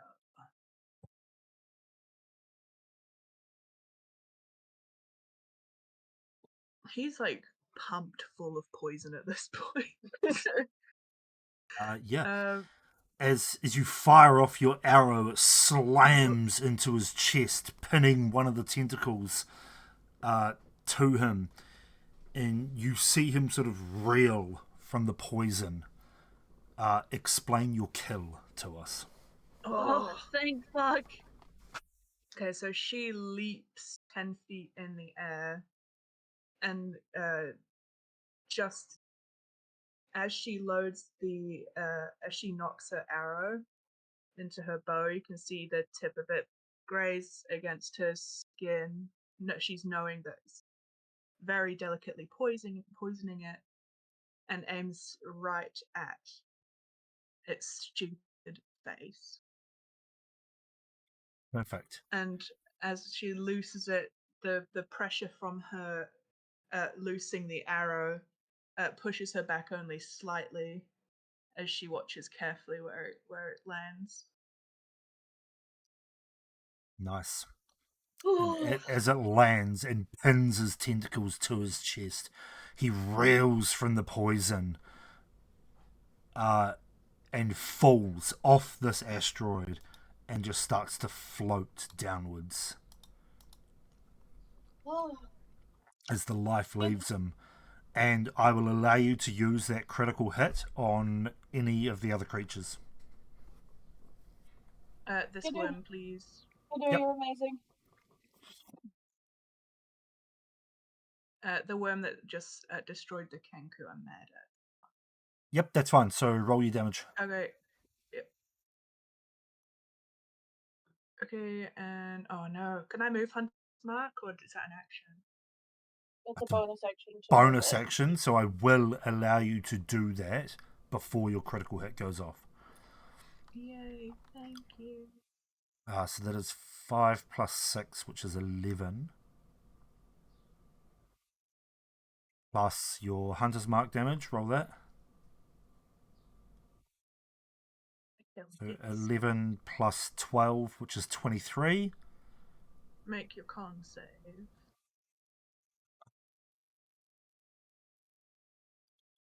Save, which is a 15. Passes. Damn. That's right, it's not going to matter anyway.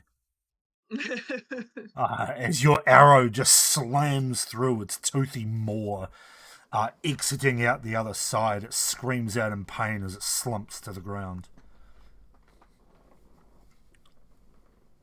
Okay. Nice shot. That's my turn. I feel so badass right now. Okay, so it's the Githyanki's turn. They're all dead. It's the Surlon's turn. It's going to try and attack the only standing creature near it, which is the Paladin, which is Miss Roundtree.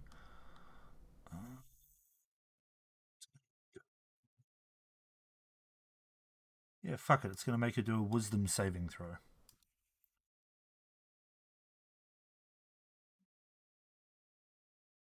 Which she fucking just succeeds on. Ooh. That would have killed her. Alright, so it's going to end her turn. Its turn. So Silk, you're up. Okay, jumping over here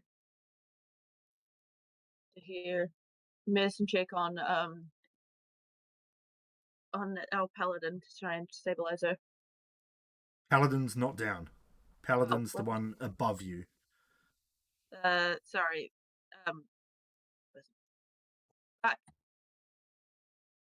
Glasha. Glasha, yeah. And it was a 19 medicine check to stabilize her. Yes, Glasha is now stabilized. That counts as an action, right? That is an action, yes, to stabilize someone. Okay. Bonus actions. Yeah, no bonus action. Actually, you know what? Now that she's stabilized, I'm gonna bonus action Misty Step and go back here. Okay. It's my turn. Alrighty, it is Glasha's group's turn. Miss Roundtree yells at Jaren and just goes, "Kill it! I'll deal with the rest." And he fires off his last magic missile. Hopefully that does enough damage. It does, just. As the darts spring forth from his hands, slamming into the creature, pummeling it into a paste. Right, so we are out of combat. I believe that is everything. I'm gonna immediately run over and stabilize everyone. I'm gonna come over and use what do I have? Cure wounds. Okay. Glasha, not Glasha. Miss Roundtree comes along and pumps 5 points of healing into Lily. If you're going to use Cure Wounds on Glasha, that brings her up. That's right. Thank Miss you. Roundtree is going to go over here and pump some points into the Kenku, or rather, at least heal the Kenku, and bring her up as well. Everyone's back up. Everyone is back up, I believe. Let's get to looting. Yeah. Stalk This is over where and the gnome figure who you spoke to earlier up on the ship goes, "Yes, those are the creatures. Jolly good fight. Glad no one's dead." almost. You look over and you can just see the sweat pouring off of him as he thought, "Shit, I'm next." Yep. Well, How And do I he- extract it? Never mind, I'm coming. And he jumps down and sort of floats over towards you and starts extracting. He pulls out a silvered dagger, cuts open these creatures' bodies, and starts pulling out like silk sacks set within them. gross. Is this mind flayer too far away to loot? No, he's just drifting between the yo. asteroids. You could totally go get him. Let's go get that bitch. I'm gonna loot him. It's not like he's Oh, moving at shit. fucking 1,000 meters a second. I'll help you I go hit him get pretty him. hard. Yeah.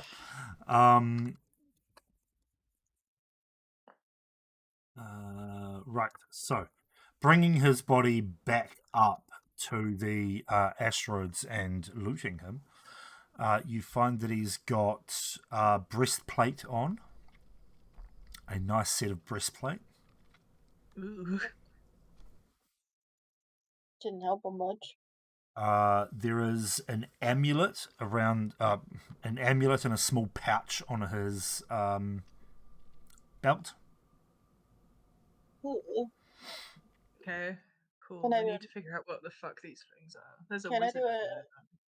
an Arcana check on the amulet? Certainly can. Nice. Wow. It's I an am nothing. amulet. I'm magic. I know magic for sure. It's an amulet, that's for sure. Maggie.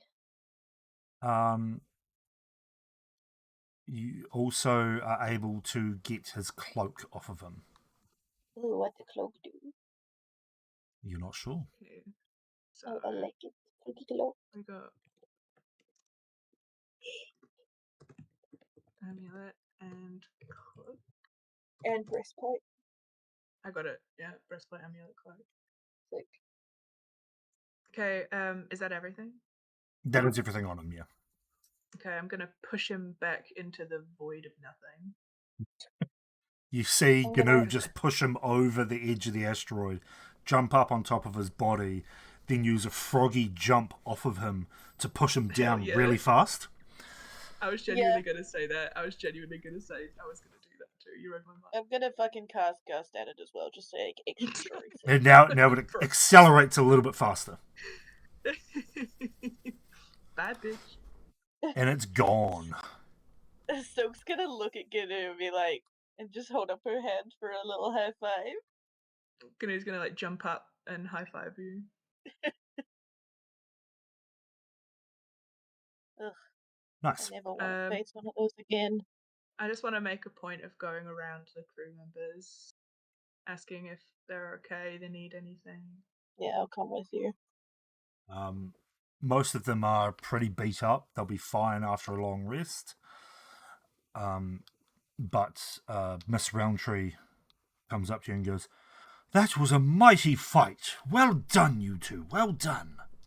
And to you. I never want to fight one of those again. Well, let us hope that we never encounter one. What was it ever. doing out here?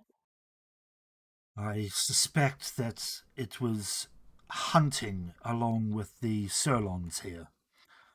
And So why would it? she points to the 4 Githyanki and the 2 worm creatures. They feed on humanoid creatures, so we were easy pickings for them. They take Mind Flayer as a leader on some of their excursions. The sirloins, or the Githyanki? So The Githyanki that we faced off against are another type of Surlons. Oh, They are called Surlon Ringers. Once they kill a target, they are able to eat it and and just on the become it. Oh, So yes, that is something to watch out for. of course. Right, um, that's enough excitement for one day. yeah, nothing else has any loot. None of the weird. Nah, Zilon. no. Apart from a few mundane weapons. Yeah. So you've got like 4 mundane like armors and some like daggers, and that's about it. Yeah, dumb. That's fair. Alright, now that we've got the silk, please make Grumble a body. Of course, I maybe will. I will. Let's let everyone rest first, I think. Well, And get While the hell you away from rest, these I will rocks. make him a body. I will describe exactly how Grumble looked normally. Okay. What do you reckon? Do you reckon Brumble would love some like cool additions? I like. Hang on. Brumble, where's the Brumble player? He probably won't Maybe answer. it's fine. We'll just. Oh, Jesus Christ. So I mean, I'll ask the player, or so someone can Yeah, ask the we can player deal with at that some later. point, like what he We'll wants. But deal yeah, with that otherwise later, we'll yeah. give him a description. Yeah, I don't want to make any choices for the players. Yeah. No, that's fine. Yeah, That's yeah. fine. That's fine. All right. So you all head back onto the ship and rest up as everyone trundles back off to beds and mess hall to eat and rest. Miss Roundtree takes the helm. We'll put you back on the ship. Miss Roundtree takes the helm. I don't have her token on here, so it can just be Glasha. And everyone rests up for the next few days as you float off towards your destination of wild space that contains Valoriath. During that, yeah. You go. No, if it's important, feel free. It's just talking to Gano and stuff, but it doesn't mean we can take off a long res. It does mean you can take off a long rest, yes. If you wish to talk to Gnu, you can before the final conversation. Yeah, I mean, it'll just be little things like telling her. I think actually, where the fuck can I go? 5 Oh, minutes I'm from in. here. Yeah, I'll just put my token there, but I'm wherever you are. I think it's time I revealed to you some things. It's only fair, seeing as you showed us your whole story. And friends tell each other things, right? She looks up at you and sort of like gut reaction. She was gonna go, but then she stops herself and goes, "Yeah." Still would have fucking cried. No I'm kidding. Just like, oh, they're fucking sorry, damn. Okay. I'm still 10 feet in the air apparently. Yeah. Hang on, sorry, let me take that away. Oh, Didn't work.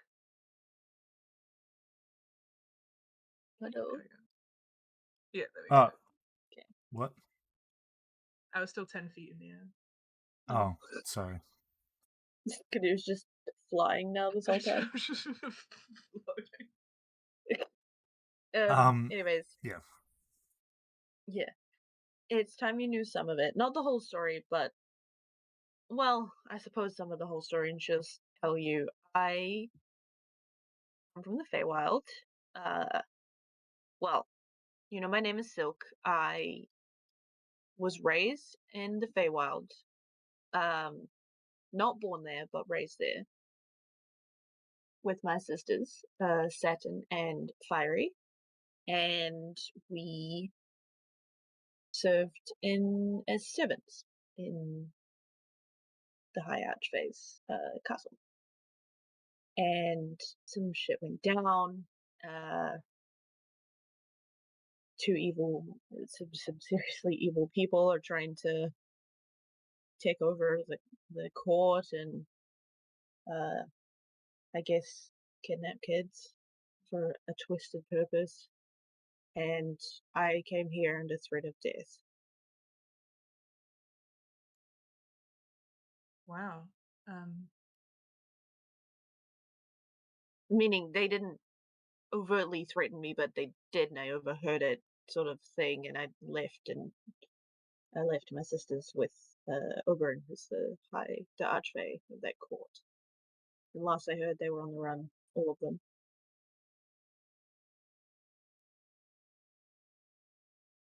When did you last hear from them? My birthday. That was a while ago. Aloria. It wasn't that long ago. It's like a week ago? Not even. It feels longer, I guess. It could be. Hang on, I'm opening the calendar. Oh, actually, yeah, it was just over a week ago. Aloria did us, Nix and I, a favor and let us contact our loved ones. When did you do all this? I didn't notice anything. It was later in the night, after everyone had gone to bed. I went out. You made a drunken bargain? No. Aloria did that. It wasn't a bargain then. Aloria just did it, I guess. Although he probably had some ulterior motives. The bargain came later, and I was very sober. She looks real guilty. Don't tell Nix about it, please. Or the others just yet. I'm not sure how they'll react, but seeing as we're now friends, good friends, right? Or hopefully good friends. I made a bargain with Aloria. I asked him to drop one of the sending stones that I bought off to my sister Saturn so I can keep in touch with him each dawn. And in return, I have to do something for him. What do you have to do? Things. He stole some of my fur. It was real weird. Gunu's got a really concerned look on her face. It should be fine. I've got it under control for now, I think. Yeah, I do. It's fine. But is that who you were trying to talk to earlier? Your sisters? Yeah. And you heard Rune. I heard Rune. Apparently he's coming home soon. I was so caught up in Aloria not holding up his end of the bargain that I neglected to tell you. But yeah, he's coming home, he says, soon. Gnu's quite happy about that, even though her and Rune haven't had a lot of communication. She kind of likes him. Yeah, Silk has become friends with Rune, and that's me. Gnu's gonna give you a hug, a rare Gnu hug. Oh. As you are hugging Silk, I was about to call you Rune. As you're hugging Silk, the door to the sleeping chambers that you're in slams open, and this little gnome walks in going, "I've finished! I've done it! Oh, sorry, am I interrupting?" Silk fucking We're not gay. jump. We're We're not gay. not. Jesus Christ. That's all we had a moment. He goes, "Well, anyway, here," and presents a teddy bear that looks exactly like the old Brumble, except this one has backpack straps on it. Oh, that's perfect. He'll He love goes, that. I thought that, well, if his essence is ever plucked away again, you could just wear him like a backpack. Awesome. I think that's a wonderful idea. I think that's a good idea too. And as he hands over Thank you. the large teddy bear, another familiar voice, this of Glasha, rings down the stairs and goes, "Silk, Gnu, where are you?" We're in here.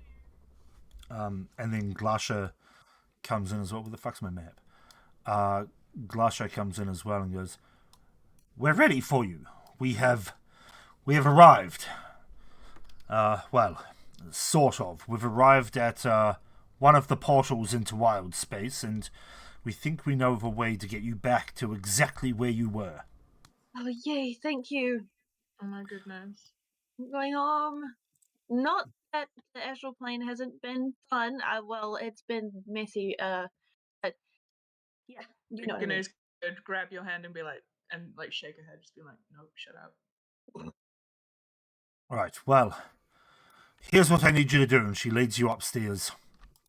And she goes, "Please, into one of these life rafts."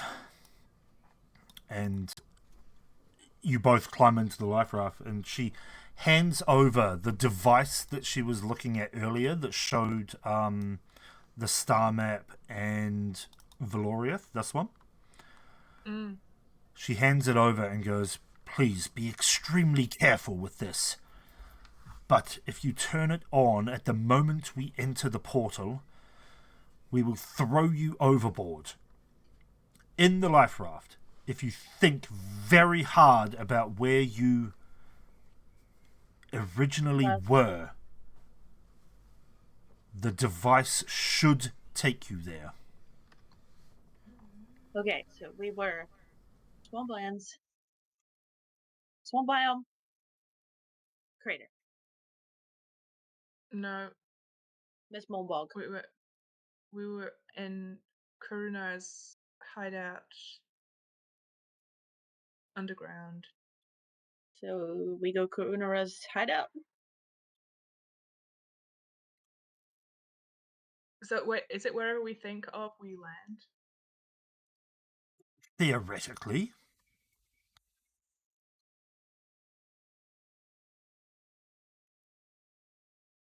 Yes, I guess. It's your call, Silk. Maybe we land above the hideout to help the others. I think that's a good idea. Okay. Okay. Think- As you think about this, Glasha goes back to the wheel and goes, "Right. We're about 30 seconds out." And as you approach this, you look out overboard, and there's just this enormous, cloudy, wild space bubble with all kinds of swirling colours within, creatures flitting in and out.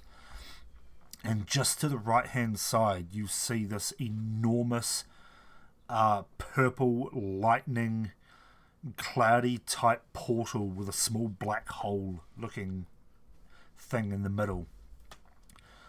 And Glasha goes, "Don't be afraid now. We've done this many a time. Okay. On the count of three." I've got backpack Brumble. Yep. On the count of three. 3, 2, 1, now! And And- think of where next and the others are. Yep. Glasha lurches the ship so your boat sort of flies off the back. and everyone gets sucked into the portal.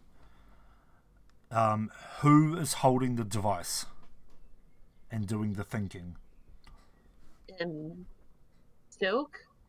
Yeah, I said it's Think? Yeah, it's Silk. all used. Yeah. Okay. Can you roll a D100 for me? How about no? How about just do it? How about no? How about I do what I say no. say? Jeez. I say no while I'm doing it. It's 28. Awesome. As you get sucked through this vortex, this very familiar vortex as you have been through one not long ago, you find yourself thrust out into an area with sky and ground.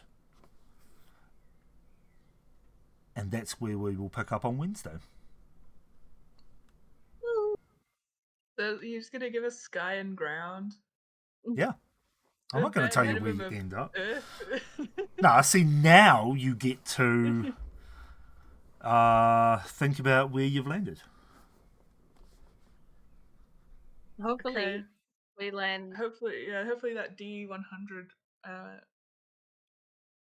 was good. Hopefully. Yeah. Okay. Well. Yeah. I tried, okay? Look, your D100 is fine. No, it's fine. It's fine. I'm excited. I'm happy that we're home. Actually, your D100 is not fine. No, don't tell me that. We've been through so much. The D100 is going to be like dropping us in the sky above it, in it. Potentially. Do it. Take a look at the rules for teleport. I don't want to take a look at the rules for teleport. Anyway, thank you everyone that joined us on this adventure. We will pick up on Wednesday with the main crew. This was just to find out what happened when somebody puts a bomb into a portable hole. Yeah, anyway, we've learned all to do that now. Yeah. And now we know. Yeah, absolutely. Don't do that So anyway, we will see everyone on Wednesday. 48 thanks hours. for joining us. Yeah, it is. It's 48 hours, basically. Yay. Thanks for joining us. Anyway, until then, have fun and don't die. See you guys then. Bye.